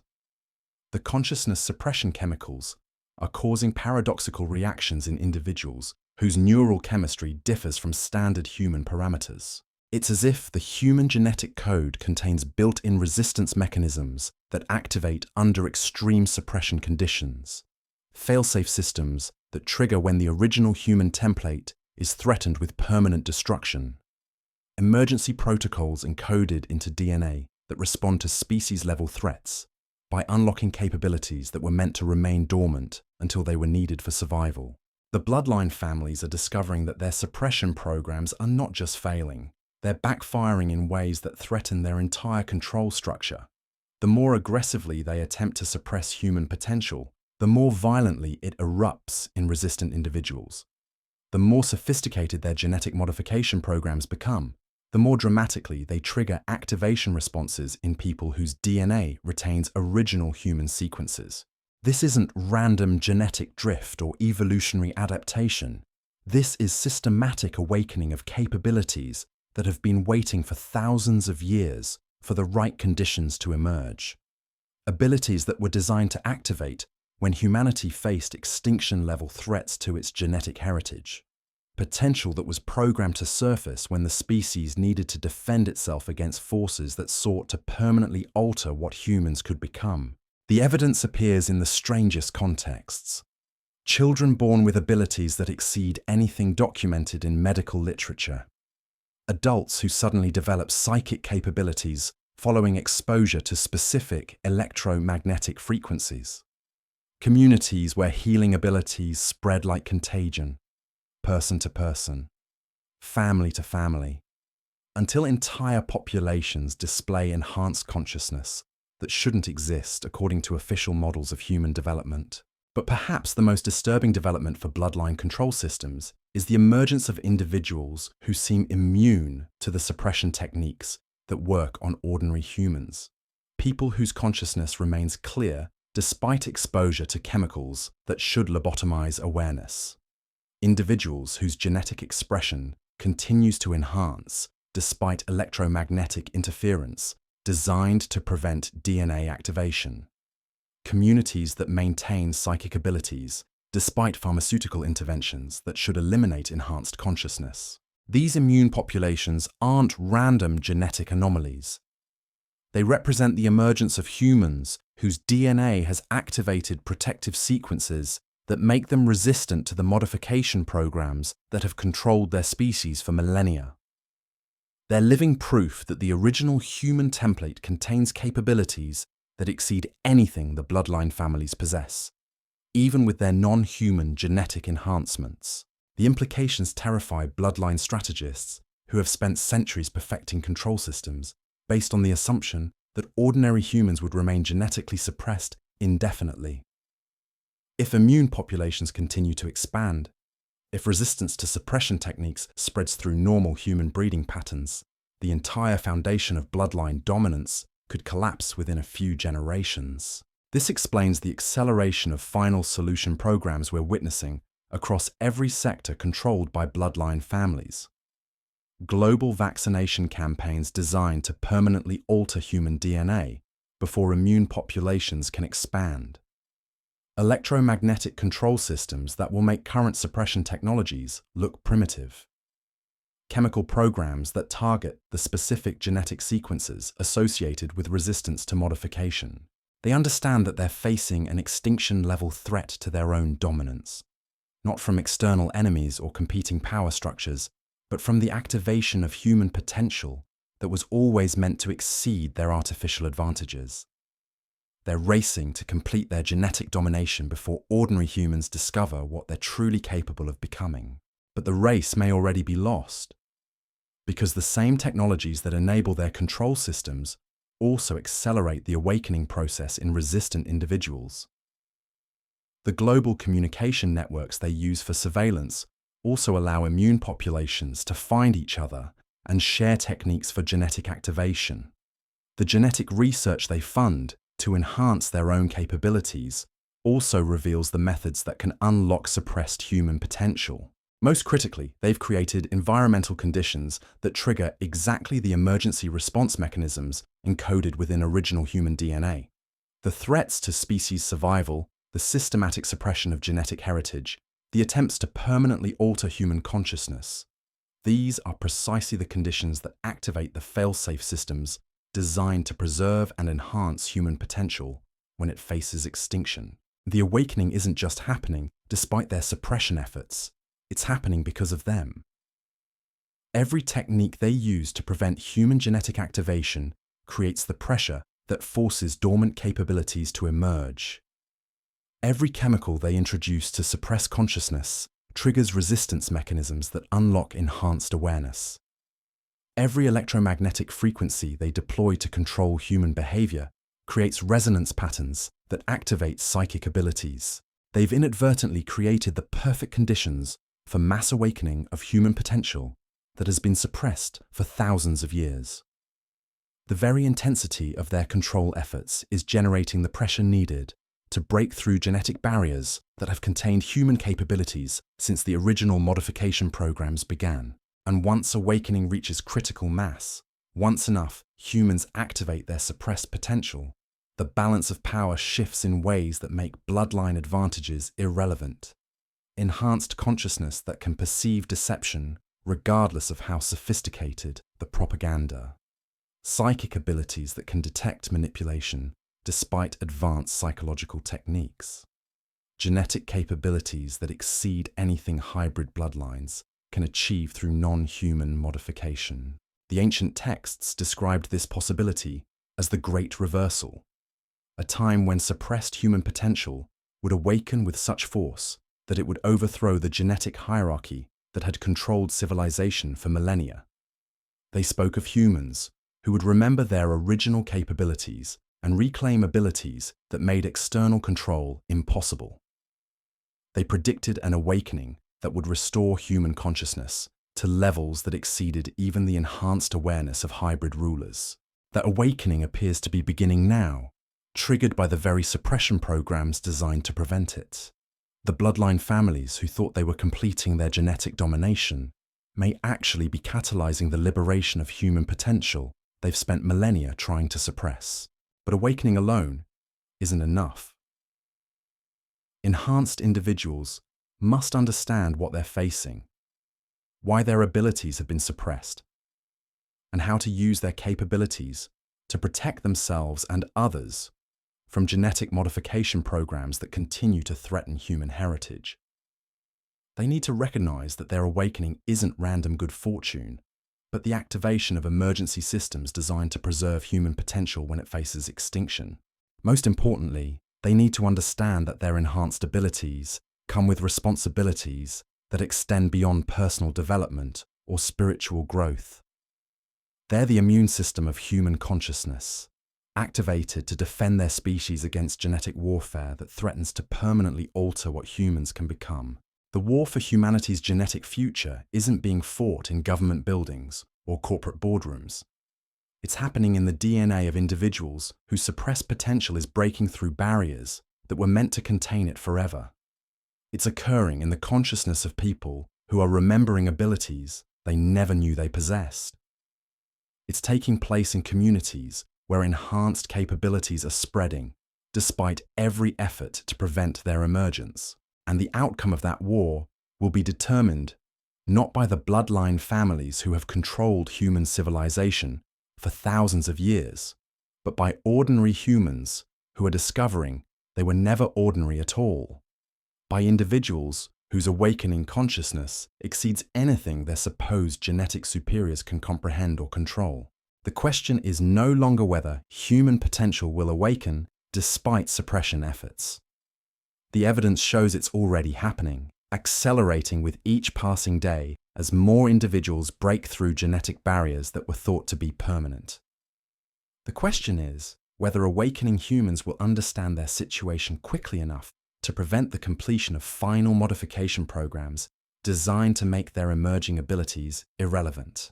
Because while human potential is awakening, bloodline families are implementing increasingly desperate measures to neutralize enhanced individuals before they can develop their full capabilities. Targeted elimination programs disguised as medical treatments, genetic modification techniques designed to reverse activation sequences, consciousness suppression technologies that specifically target the neural patterns associated with enhanced awareness. The race between human awakening and final genetic suppression is happening right now in real time, in the bodies and minds of individuals who may not even realize they're participating in a conflict that will determine the future of human consciousness. The outcome will decide whether humanity reclaims its suppressed heritage or becomes permanently enslaved by bloodlines that were never entirely human to begin with. And that outcome depends on whether enough humans awaken quickly enough to recognize what they're truly capable of becoming, understand why those capabilities have been suppressed, and learn to use their enhanced abilities to protect their species from genetic modification programs that threaten to eliminate human potential forever. The awakening is real.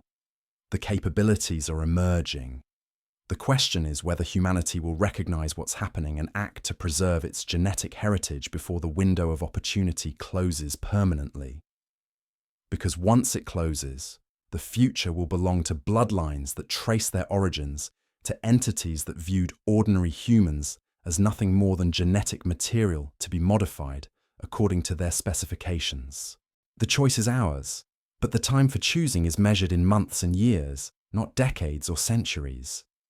The war for human consciousness has entered its final phase, and the outcome will determine whether future generations inherit the suppressed potential of their ancestors or become the completed product of genetic modification programs designed to create permanent biological servitude to bloodlines that were never meant to rule over purely human populations. The ancient warnings have become contemporary reality.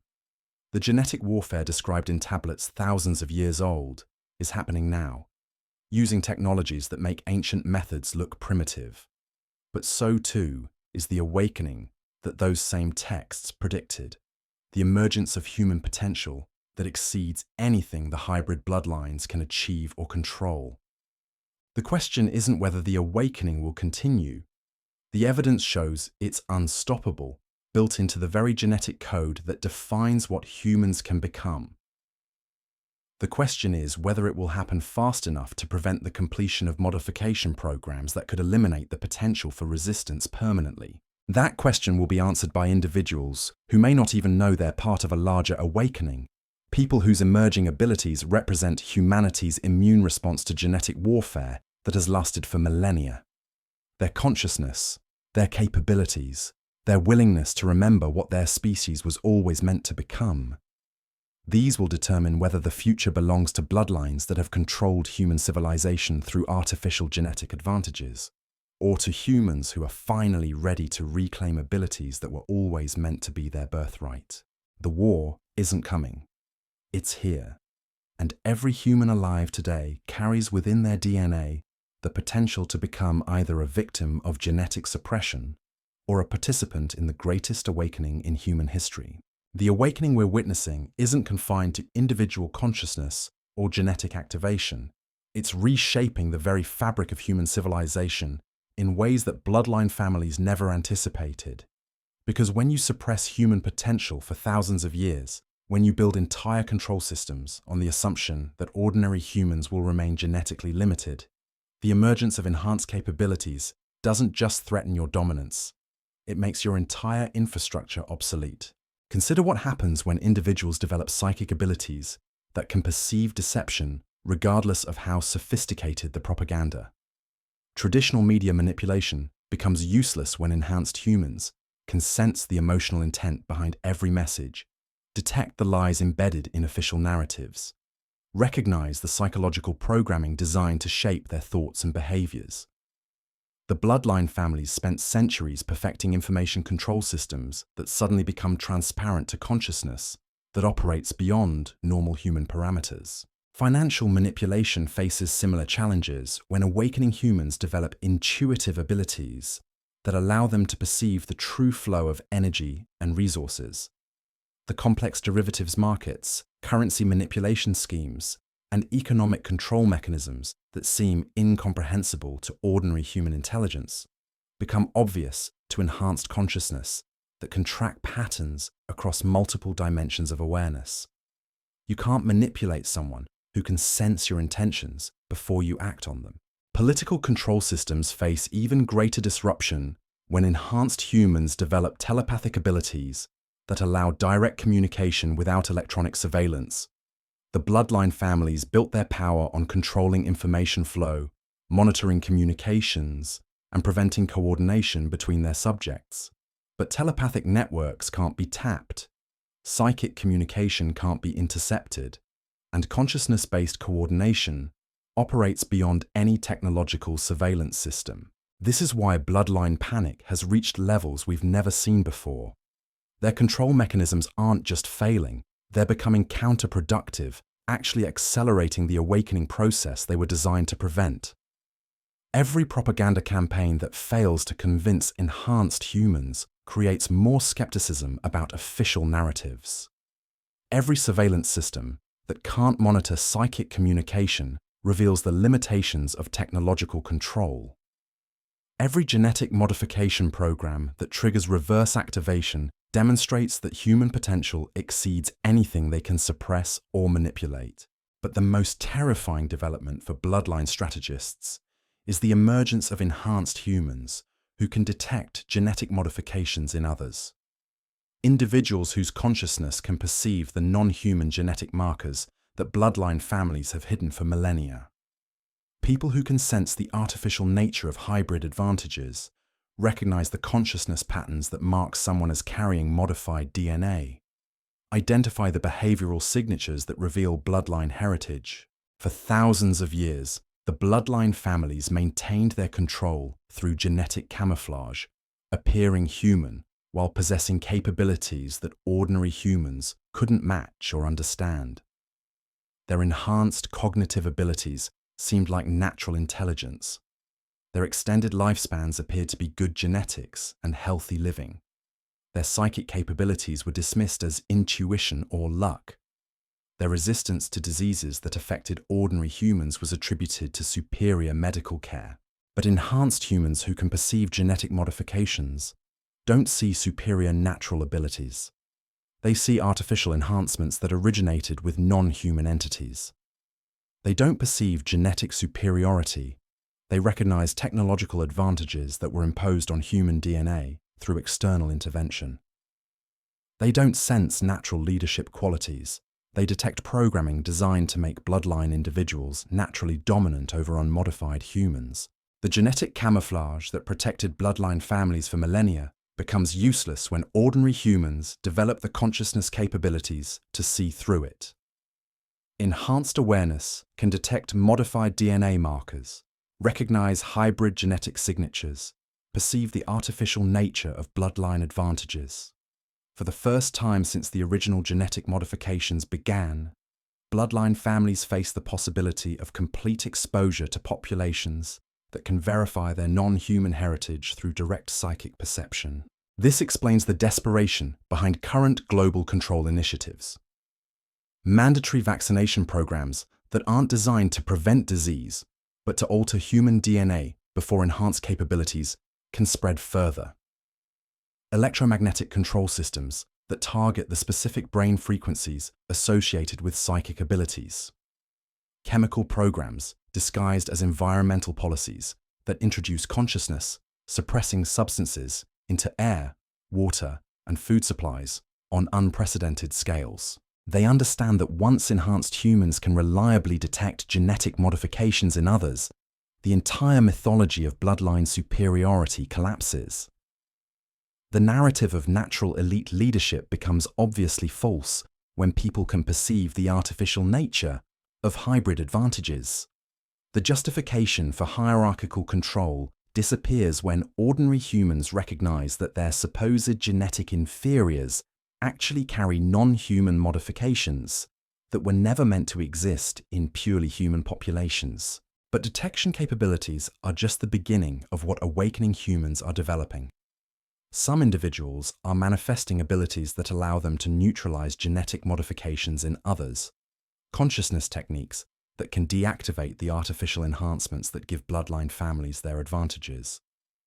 Others are developing capabilities that can restore suppressed genetic sequences in ordinary humans, reactivating the dormant potential that has been locked away for thousands of years. These aren't theoretical possibilities or distant future developments. Independent researchers are documenting cases of individuals whose enhanced consciousness can literally rewrite DNA in living subjects. People who can use psychic abilities to remove genetic modifications, restore suppressed capabilities, and activate dormant potential in others through direct consciousness interface. Communities where these capabilities are spreading through contact, person to person, creating expanding networks of enhanced humans whose abilities continue to develop beyond anything previously documented. The implications are staggering. If consciousness-based genetic modification capabilities continue to spread, if enhanced humans can reliably neutralize bloodline advantages while restoring suppressed human potential, the entire genetic hierarchy that has controlled civilization for millennia could be dismantled within a single generation. The artificial advantages that bloodline families have preserved through centuries of selective breeding could be eliminated by individuals whose consciousness operates at levels that make technological genetic modification obsolete. This is why we're seeing the implementation of increasingly extreme suppression measures. Global surveillance systems designed to identify enhanced individuals before their capabilities fully develop. Targeted elimination programs disguised as medical interventions that specifically target the genetic sequences associated with consciousness enhancement. Environmental modification programs that create conditions hostile to psychic development and genetic activation. The bloodline families understand that they're facing an existential threat unlike anything they've encountered in their long history of human control. Previous resistance movements could be defeated through superior technology, economic manipulation, or political suppression. But enhanced humans whose consciousness can perceive and modify genetic structures represent a force that operates beyond any control system the bloodlines can deploy. Their technological advantages become irrelevant when consciousness can manipulate matter directly. Their financial control systems lose power when enhanced humans can create abundance through psychic abilities that transcend scarcity-based economics. Their political dominance becomes meaningless when people can communicate and coordinate through telepathic networks that operate beyond any surveillance or interference capability. Most critically, their genetic advantages disappear when enhanced humans can neutralize artificial modifications while restoring suppressed capabilities in ordinary populations. The very foundation of bloodline power, their non-human genetic heritage, becomes a liability when awakening humans can remove those modifications and restore purely human potential that exceeds anything hybrid genetics can achieve. But the bloodline response to this threat reveals something crucial about the nature of the conflict we're facing. They're not trying to compete with enhanced humans or negotiate some form of coexistence.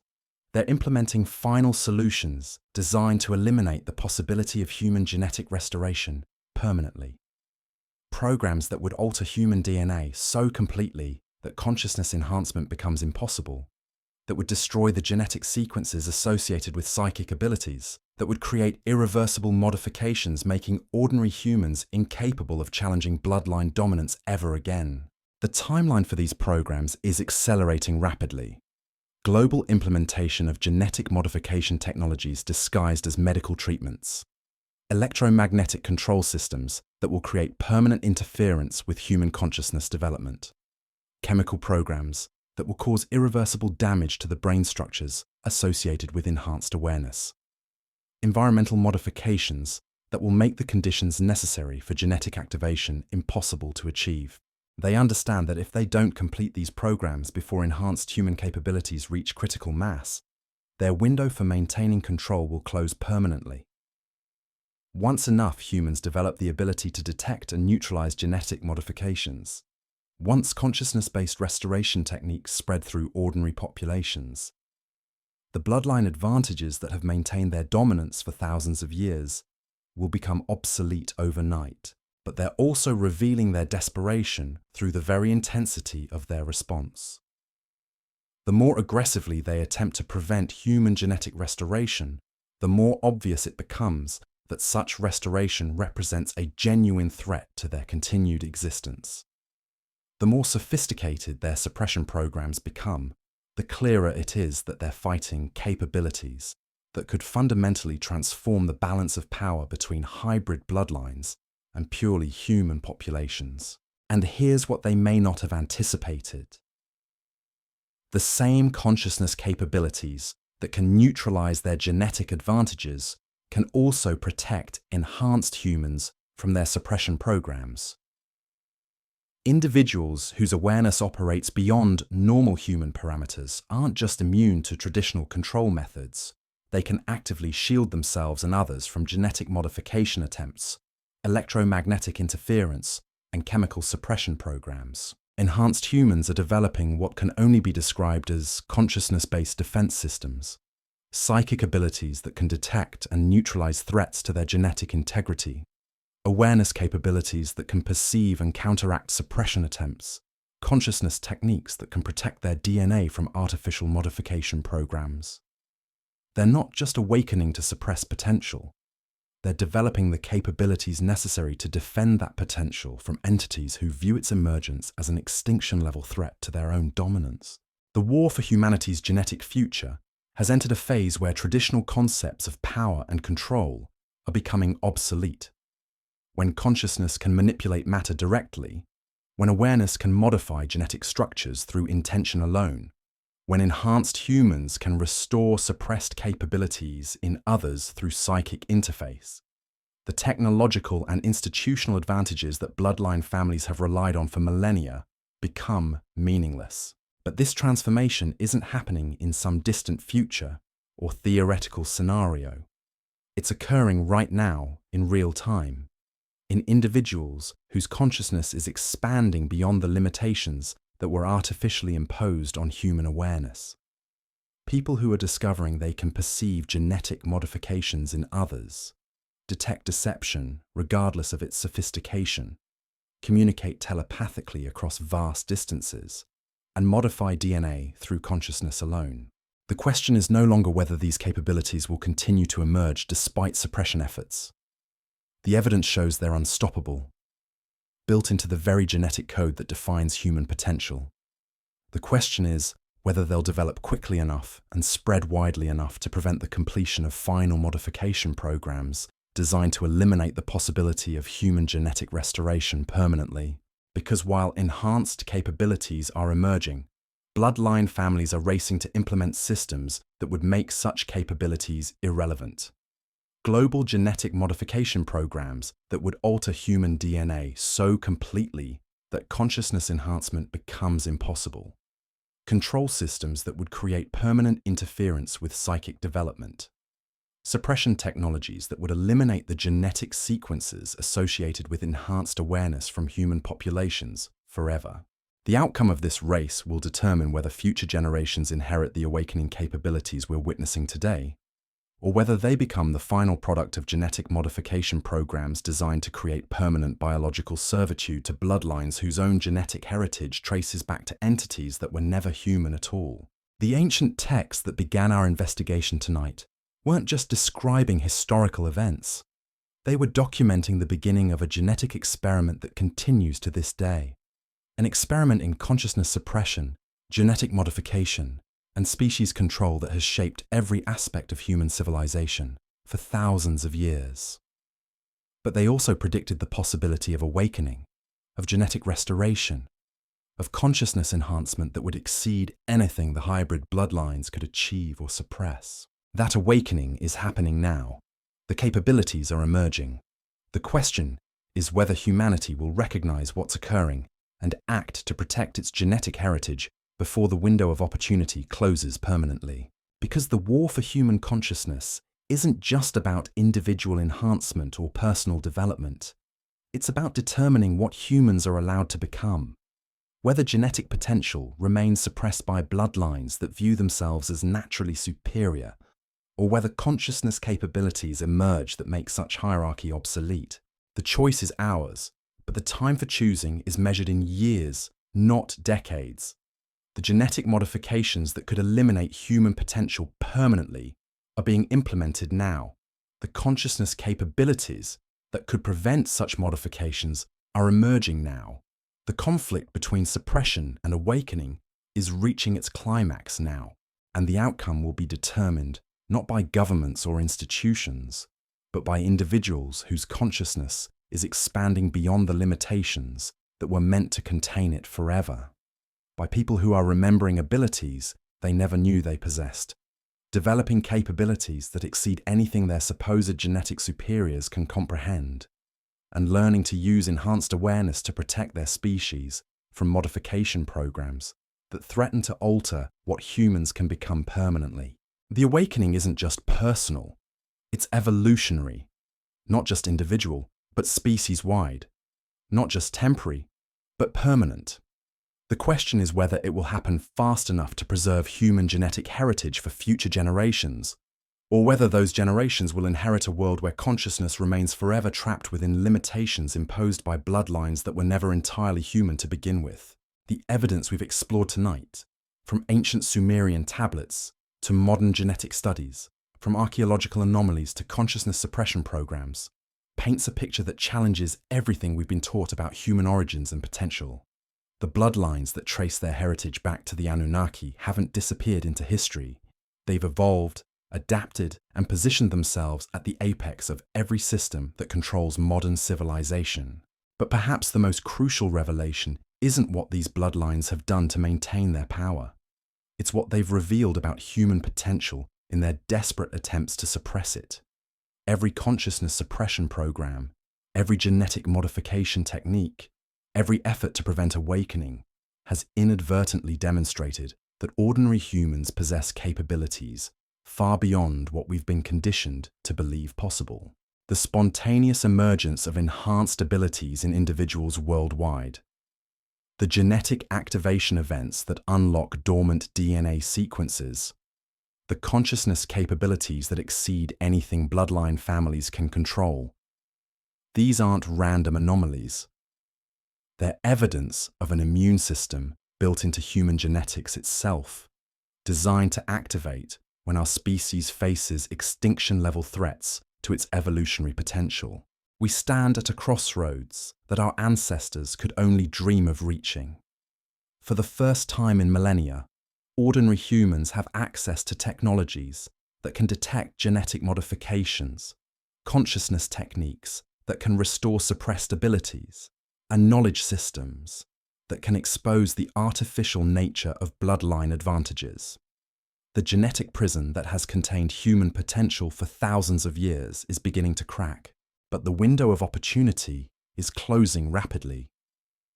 The same bloodline families who have shaped human civilization through genetic hierarchy are implementing final solutions designed to eliminate the possibility of human awakening permanently. Global modification programs disguised as medical treatments, electromagnetic control systems that target consciousness development, chemical suppression techniques that would destroy the genetic sequences associated with enhanced awareness. The race between human awakening and final genetic suppression isn't some distant future scenario.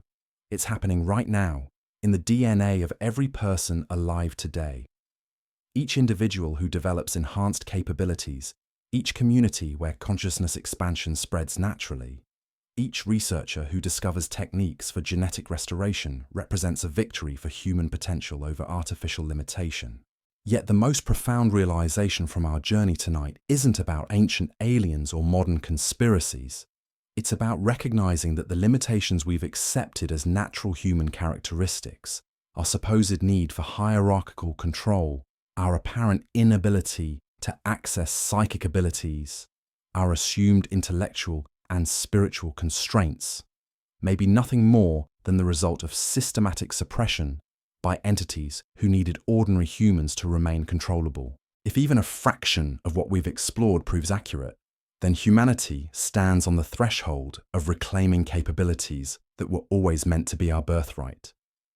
Abilities that would make the technological control systems of bloodline families obsolete. Consciousness levels that would render their genetic advantages irrelevant. Awareness capabilities that could transform human civilization in ways that transcend anything we can currently imagine. The ancient tablets that began our investigation spoke of a time when humanity would remember its origins and reclaim its suppressed heritage, when ordinary humans would develop capabilities that exceeded even the enhanced abilities of their hybrid rulers, when consciousness would expand beyond the limitations imposed by those who viewed themselves as genetically superior. That time appears to be now. The evidence is emerging despite every effort to suppress it. The capabilities are manifesting despite sophisticated programs designed to prevent them. The awakening is accelerating despite technologies specifically created to maintain genetic hierarchy. But understanding this reality comes with profound responsibility. Because if these bloodlines really do carry genetic modifications that originated with non-human entities, if they've spent millennia suppressing human potential to maintain their dominance, if they're currently implementing programs designed to eliminate the possibility of genetic restoration permanently, then recognizing this truth is only the beginning. The question becomes, what will you do with this knowledge?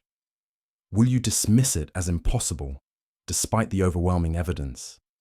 Will you accept it intellectually, but take no action to develop your own suppressed capabilities? Or will you recognize that your consciousness, your genetic potential, your willingness to remember what humans were always meant to become, may be part of an awakening that could determine the future of our entire species? Because the war for human consciousness isn't being fought in government buildings or corporate boardrooms. It's happening in the awareness of individuals who choose to question official narratives, develop suppressed abilities, and remember capabilities that were never meant to be lost. It's occurring in communities where enhanced consciousness spreads naturally, person to person, family to family, until entire populations begin displaying potential that shouldn't exist according to accepted models of human development. The bloodlines that have controlled human civilization for thousands of years are discovering that their greatest fear is becoming reality. Ordinary humans are awakening to abilities that make genetic hierarchy obsolete. The artificial advantages that required millennia to develop and preserve are being neutralized by consciousness capabilities that emerge naturally when humans remember what they're truly capable of becoming. Tonight, we've traced a story that spans from ancient Mesopotamia to modern genetic laboratories, from forgotten tablets to current consciousness research, from mythological accounts to documented awakening events happening worldwide. We've explored evidence that suggests human civilization has been shaped by genetic castes, whose origins trace back to non-human intervention, and that the potential to transcend this artificial hierarchy exists within the DNA of every ordinary human. But perhaps the most important realization is this: the story isn't over. The genetic modifications that created the Nephilim bloodlines, the consciousness suppression programs that have limited human awareness, the awakening capabilities that are emerging despite every effort to prevent them, these are all part of an ongoing evolutionary process that you, as an individual human being, can influence through your choices, your development, and your willingness to remember what your species was always meant to become. The ancient warnings have become contemporary reality. The genetic warfare described in tablets thousands of years old is happening now using technologies that make historical methods seem primitive. But so too is the awakening that those same texts predicted. The emergence of human potential that exceeds anything hybrid bloodlines can achieve or control. The question isn't whether this awakening will continue. The evidence shows it's built into human genetics itself, unstoppable when triggered by the right conditions. The question is whether it will happen quickly enough and spread widely enough to prevent the completion of modification programs designed to eliminate human potential permanently. That question will be answered by individuals who may not even realize they're part of a larger awakening. People whose emerging abilities represent humanity's immune response to genetic warfare that has lasted for millennia.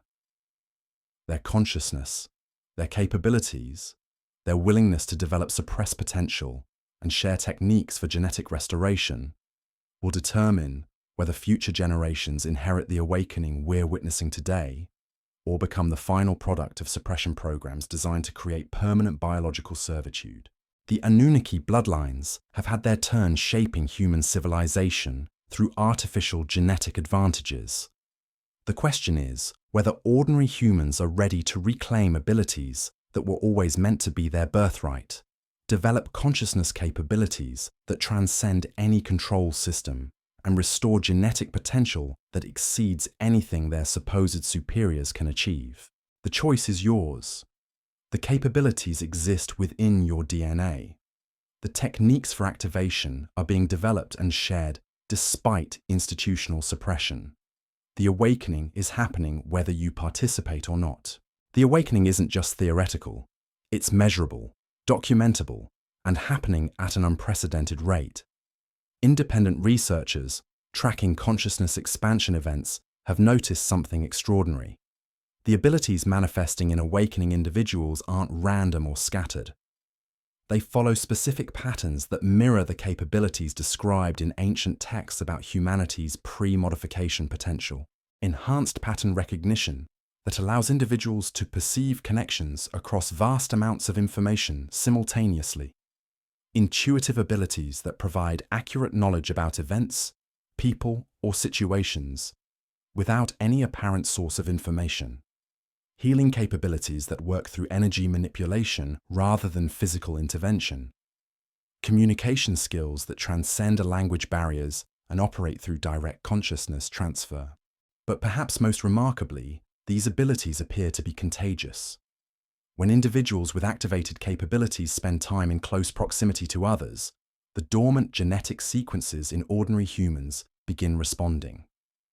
It's as if enhanced consciousness creates a resonance field that triggers activation in compatible DNA structures nearby. This phenomenon explains why bloodline families have historically maintained such strict social isolation from ordinary populations. They understood that their artificial advantages could be neutralized if ordinary humans spent extended time around individuals with activated natural capabilities. The genetic modifications that gave them dominance also made them vulnerable to the restoration effects of authentic human consciousness. The implications become staggering when you consider the mathematical progression.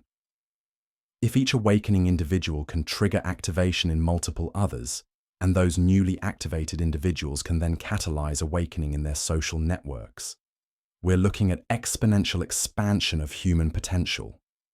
The bloodline family's worst nightmare isn't gradual human evolution, it's rapid, cascading restoration of capabilities they've spent millennia suppressing. This is why current suppression programs have become so aggressive and desperate. They're not just trying to prevent individual awakening, they're attempting to break the transmission chains that could lead to species-wide genetic restoration. Every consciousness suppression technology, every isolation protocol, every pharmaceutical intervention is designed to prevent the resonance effects that allow enhanced abilities to spread naturally through human populations. But their own research has revealed a crucial vulnerability in their approach. The genetic modifications that created bloodline advantages were never meant to be permanent. They were designed as temporary enhancements that required constant environmental support to maintain. The non-human entities who originally implemented these modifications understood that hybrid genetics would eventually break down without technological reinforcement. This is why bloodline families have become increasingly dependent on advanced medical interventions, consciousness enhancement drugs, and genetic therapies to maintain their advantages. Each generation requires more sophisticated technological support to preserve capabilities that were artificially imposed on human DNA. Meanwhile, the natural human template becomes more stable and resilient with each activation event. Independent genetic researchers have discovered that awakening individuals don't just restore their own suppressed capabilities, they develop resistance to the very modification techniques that created bloodline advantages. Their consciousness literally learns to recognize and neutralize artificial genetic alterations, creating a form of biological immunity to the technologies that have controlled human evolution for thousands of years. The bloodline response to this discovery has been swift and brutal. Research facilities investigating natural genetic restoration have been shut down under various pretexts. Scientists documenting consciousness-based healing abilities have found their funding eliminated and their careers destroyed. Medical practitioners developing techniques to reverse genetic damage have faced regulatory persecution and legal harassment. But the suppression efforts are revealing their own limitations. When you're fighting against capabilities that operate through consciousness rather than technology, traditional control methods become ineffective. You can shut down laboratories, but you can't prevent people from meditating. You can eliminate research funding, but you can't stop individuals from sharing experiences and techniques through informal networks. Most critically, the consciousness capabilities that are emerging seem to include built-in protection mechanisms. Enhanced individuals aren't just developing psychic abilities, they're manifesting what can only be described as spiritual immune systems that can detect and counteract suppression attempts before they cause permanent damage. These protection capabilities operate on multiple levels simultaneously. Physical resistance to chemicals and electromagnetic interference that would normally suppress consciousness. Psychological immunity to propaganda and manipulation techniques that rely on fear, confusion, or emotional conditioning. Spiritual resilience that maintains clarity and purpose despite coordinated attacks on identity and self-worth. But perhaps most importantly, enhanced individuals are developing what researchers call collective consciousness interfaces, the ability to share awareness, knowledge, and capabilities through direct mind-to-mind contact. These connections can't be monitored by technological surveillance, can't be intercepted by communication systems, and can't be disrupted by electromagnetic interference. The emergence of telepathic networks represents an evolutionary leap that makes all previous forms of human control obsolete. When people can share thoughts, emotions, and knowledge instantaneously across any distance, the information control systems that bloodline families have relied on for millennia become meaningless. Truth spreads faster than any propaganda campaign can counter it. Even more threatening to bloodline dominance is the discovery that collective consciousness interfaces allow for shared genetic activation. When enhanced individuals link their awareness through these networks, they can combine their consciousness capabilities to trigger awakening in others who might not have been able to activate their potential individually. This collaborative activation process is creating cascading waves of human enhancement that are spreading globally despite every effort to contain them. Each new network of connected consciousness becomes a catalyst for further awakening, creating an exponential expansion of human potential that may be impossible to stop using traditional suppression methods. The bloodline families are discovering that their control systems were designed for managing isolated individuals, not networked consciousness that can share capabilities and coordinate responses faster than any institutional reaction time. Their advantages in planning, resources, and technology become irrelevant when facing enhanced humans who can perceive their intentions, share information instantaneously, and coordinate protective responses through collective awareness. But the most profound revelation isn't about the capabilities that are emerging. It's about what they reveal about human potential that existed before the genetic modifications began. The abilities manifesting in awakening individuals aren't new evolutionary developments. They're restoration of consciousness capabilities that were natural to humans before bloodline suppression programs began. Archaeological evidence supports this conclusion in ways that mainstream science refuses to acknowledge. Ancient human skulls with cranial capacities that exceed modern averages. Megalithic construction techniques that demonstrate understanding of physics and engineering principles we're only beginning to rediscover. Astronomical knowledge preserved in stone monuments that requires consciousness capabilities we don't officially recognize as possible. The implications force us to reconsider everything we think we know about human history and potential. What if the primitive humans who built Göbekli Tepe moved massive stone blocks with precision we can barely match today, and encoded advanced astronomical knowledge into monuments worldwide weren't primitive at all? What if they possessed consciousness capabilities that made our current technology seem crude by comparison?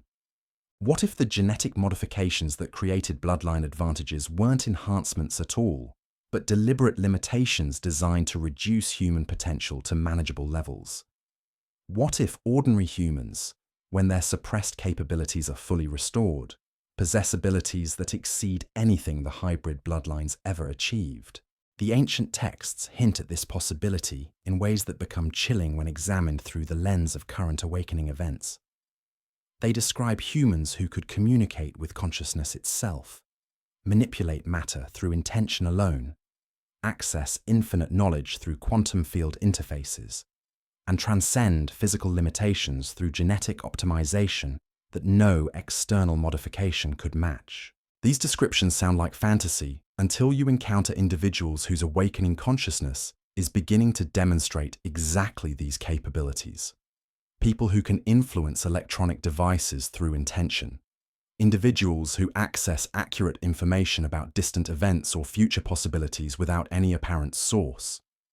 Communities where healing occurs through group consciousness, focus rather than medical intervention. Each documented case represents a crack in the reality that bloodline families have spent millennia constructing. Every individual who develops capabilities that shouldn't exist according to official models of human potential becomes living proof that our species has been systematically limited rather than naturally constrained. But the awakening process isn't just about individual enhancement. It's revealing the existence of what can only be called species memory. Enhanced individuals aren't just developing new abilities, they're remembering capabilities that feel familiar, natural, like returning to a way of being they always knew was possible, but had somehow forgotten. This genetic memory seems to be activated through the same consciousness expansion that unlocks suppressed DNA sequences. As individuals develop enhanced awareness, they begin accessing not just their own potential, but collective human knowledge that has been preserved at the deepest levels of genetic coding. Information about technologies, healing methods, consciousness techniques, and ways of organizing society that predate recorded civilization. The implications are staggering. If human DNA contains archived knowledge from before the genetic modifications began, then awakening individuals have access to information that could revolutionize every aspect of human civilization. Technologies that work with consciousness rather than against it. Healing methods that address root causes rather than symptoms. Social structures that enhance human potential rather than suppressing it. But accessing this genetic memory also reveals the true scope of what has been lost. The consciousness capabilities that are emerging in awakening individuals may represent only a fraction of what humans were originally designed to achieve. The genetic modifications that created bloodline advantages may have been necessary not to enhance human potential, but to prevent ordinary humans from developing capabilities that would make external control impossible. This perspective transforms our understanding of the entire historical narrative. The gods described in ancient texts weren't necessarily more advanced beings helping primitive humans evolve. They may have been technological entities working to limit human development to levels that could be managed and controlled. The flood myths that appear in every culture worldwide may not describe natural disasters or divine punishment. but systematic elimination of human populations whose consciousness capabilities had developed beyond acceptable limits. The survivors weren't chosen randomly. They were selected based on genetic compatibility, with modification programs designed to ensure future human potential remained within controllable parameters. But if the genetic memory that's emerging in awakening individuals is accurate, then the original human template contained capabilities that exceeded anything the modifying entities possessed. The consciousness potential that's beginning to manifest in enhanced humans may represent a return to levels of awareness that made external control systems completely unnecessary. The bloodline families understand this threat better than anyone. Their entire power structure depends on maintaining the illusion that hierarchical control is natural and necessary for human civilization. If ordinary humans rediscover capabilities that make such control obsolete, if consciousness potential emerges that exceeds anything artificial modification can achieve, then thousands of years of genetic hierarchy collapse overnight. This is why we're witnessing the implementation of increasingly desperate suppression programs. Global vaccination campaigns designed to alter human DNA before genetic memory can be fully accessed. Electromagnetic control systems that target the specific brain frequencies associated with consciousness expansion. Chemical programs that cause permanent damage to the neural structures that enable enhanced awareness. But they're fighting against capabilities that were designed to emerge under exactly these conditions. The genetic memory that's activating in enhanced humans includes knowledge of how to protect consciousness from technological suppression, how to reverse genetic damage, and how to restore human potential despite coordinated efforts to prevent awakening. The ancient texts weren't just recording history, they were providing instruction manuals for future generations who would face exactly the challenges we're confronting today. The consciousness techniques preserved in mystery traditions, the healing methods encoded in indigenous practices, the protection protocols hidden in esoteric teachings.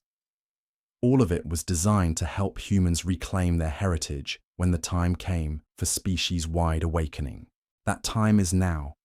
The genetic memory is activating. The consciousness capabilities are emerging. The protection mechanisms are engaging.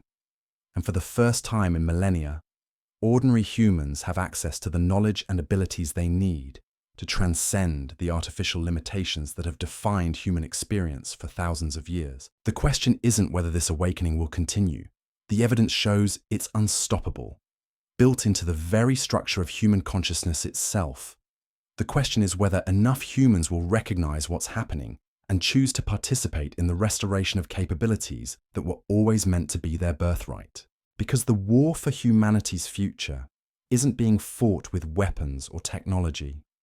It's happening in the consciousness of individuals who are remembering what their species was designed to become.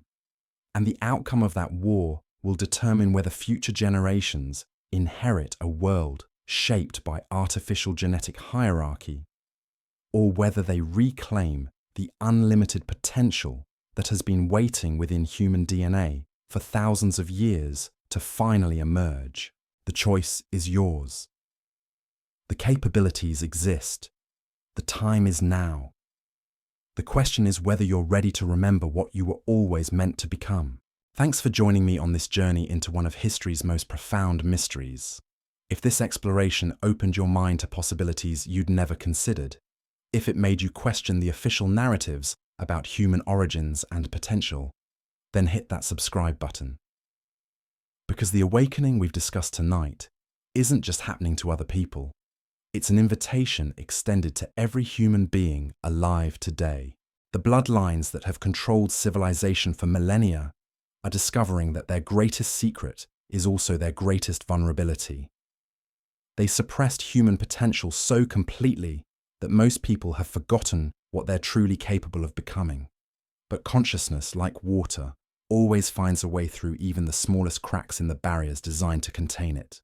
Your awareness, your curiosity, your willingness to consider possibilities beyond accepted limitations. These aren't just personal qualities. They're part of a species-wide awakening that could transform human civilization in ways that transcend anything we can currently imagine. The ancient tablets that began our investigation tonight weren't just recording the past. They were preserving knowledge for the future, for this moment, when ordinary humans would need to remember their origins and reclaim their heritage from those who never should have been allowed to control it. That moment is now.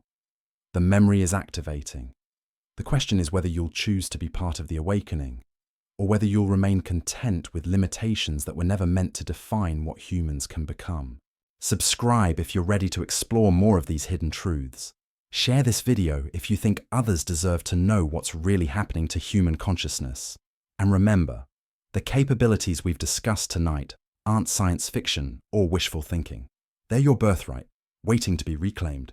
The war for humanity's future is happening in the consciousness of every person alive today. Choose your side wisely.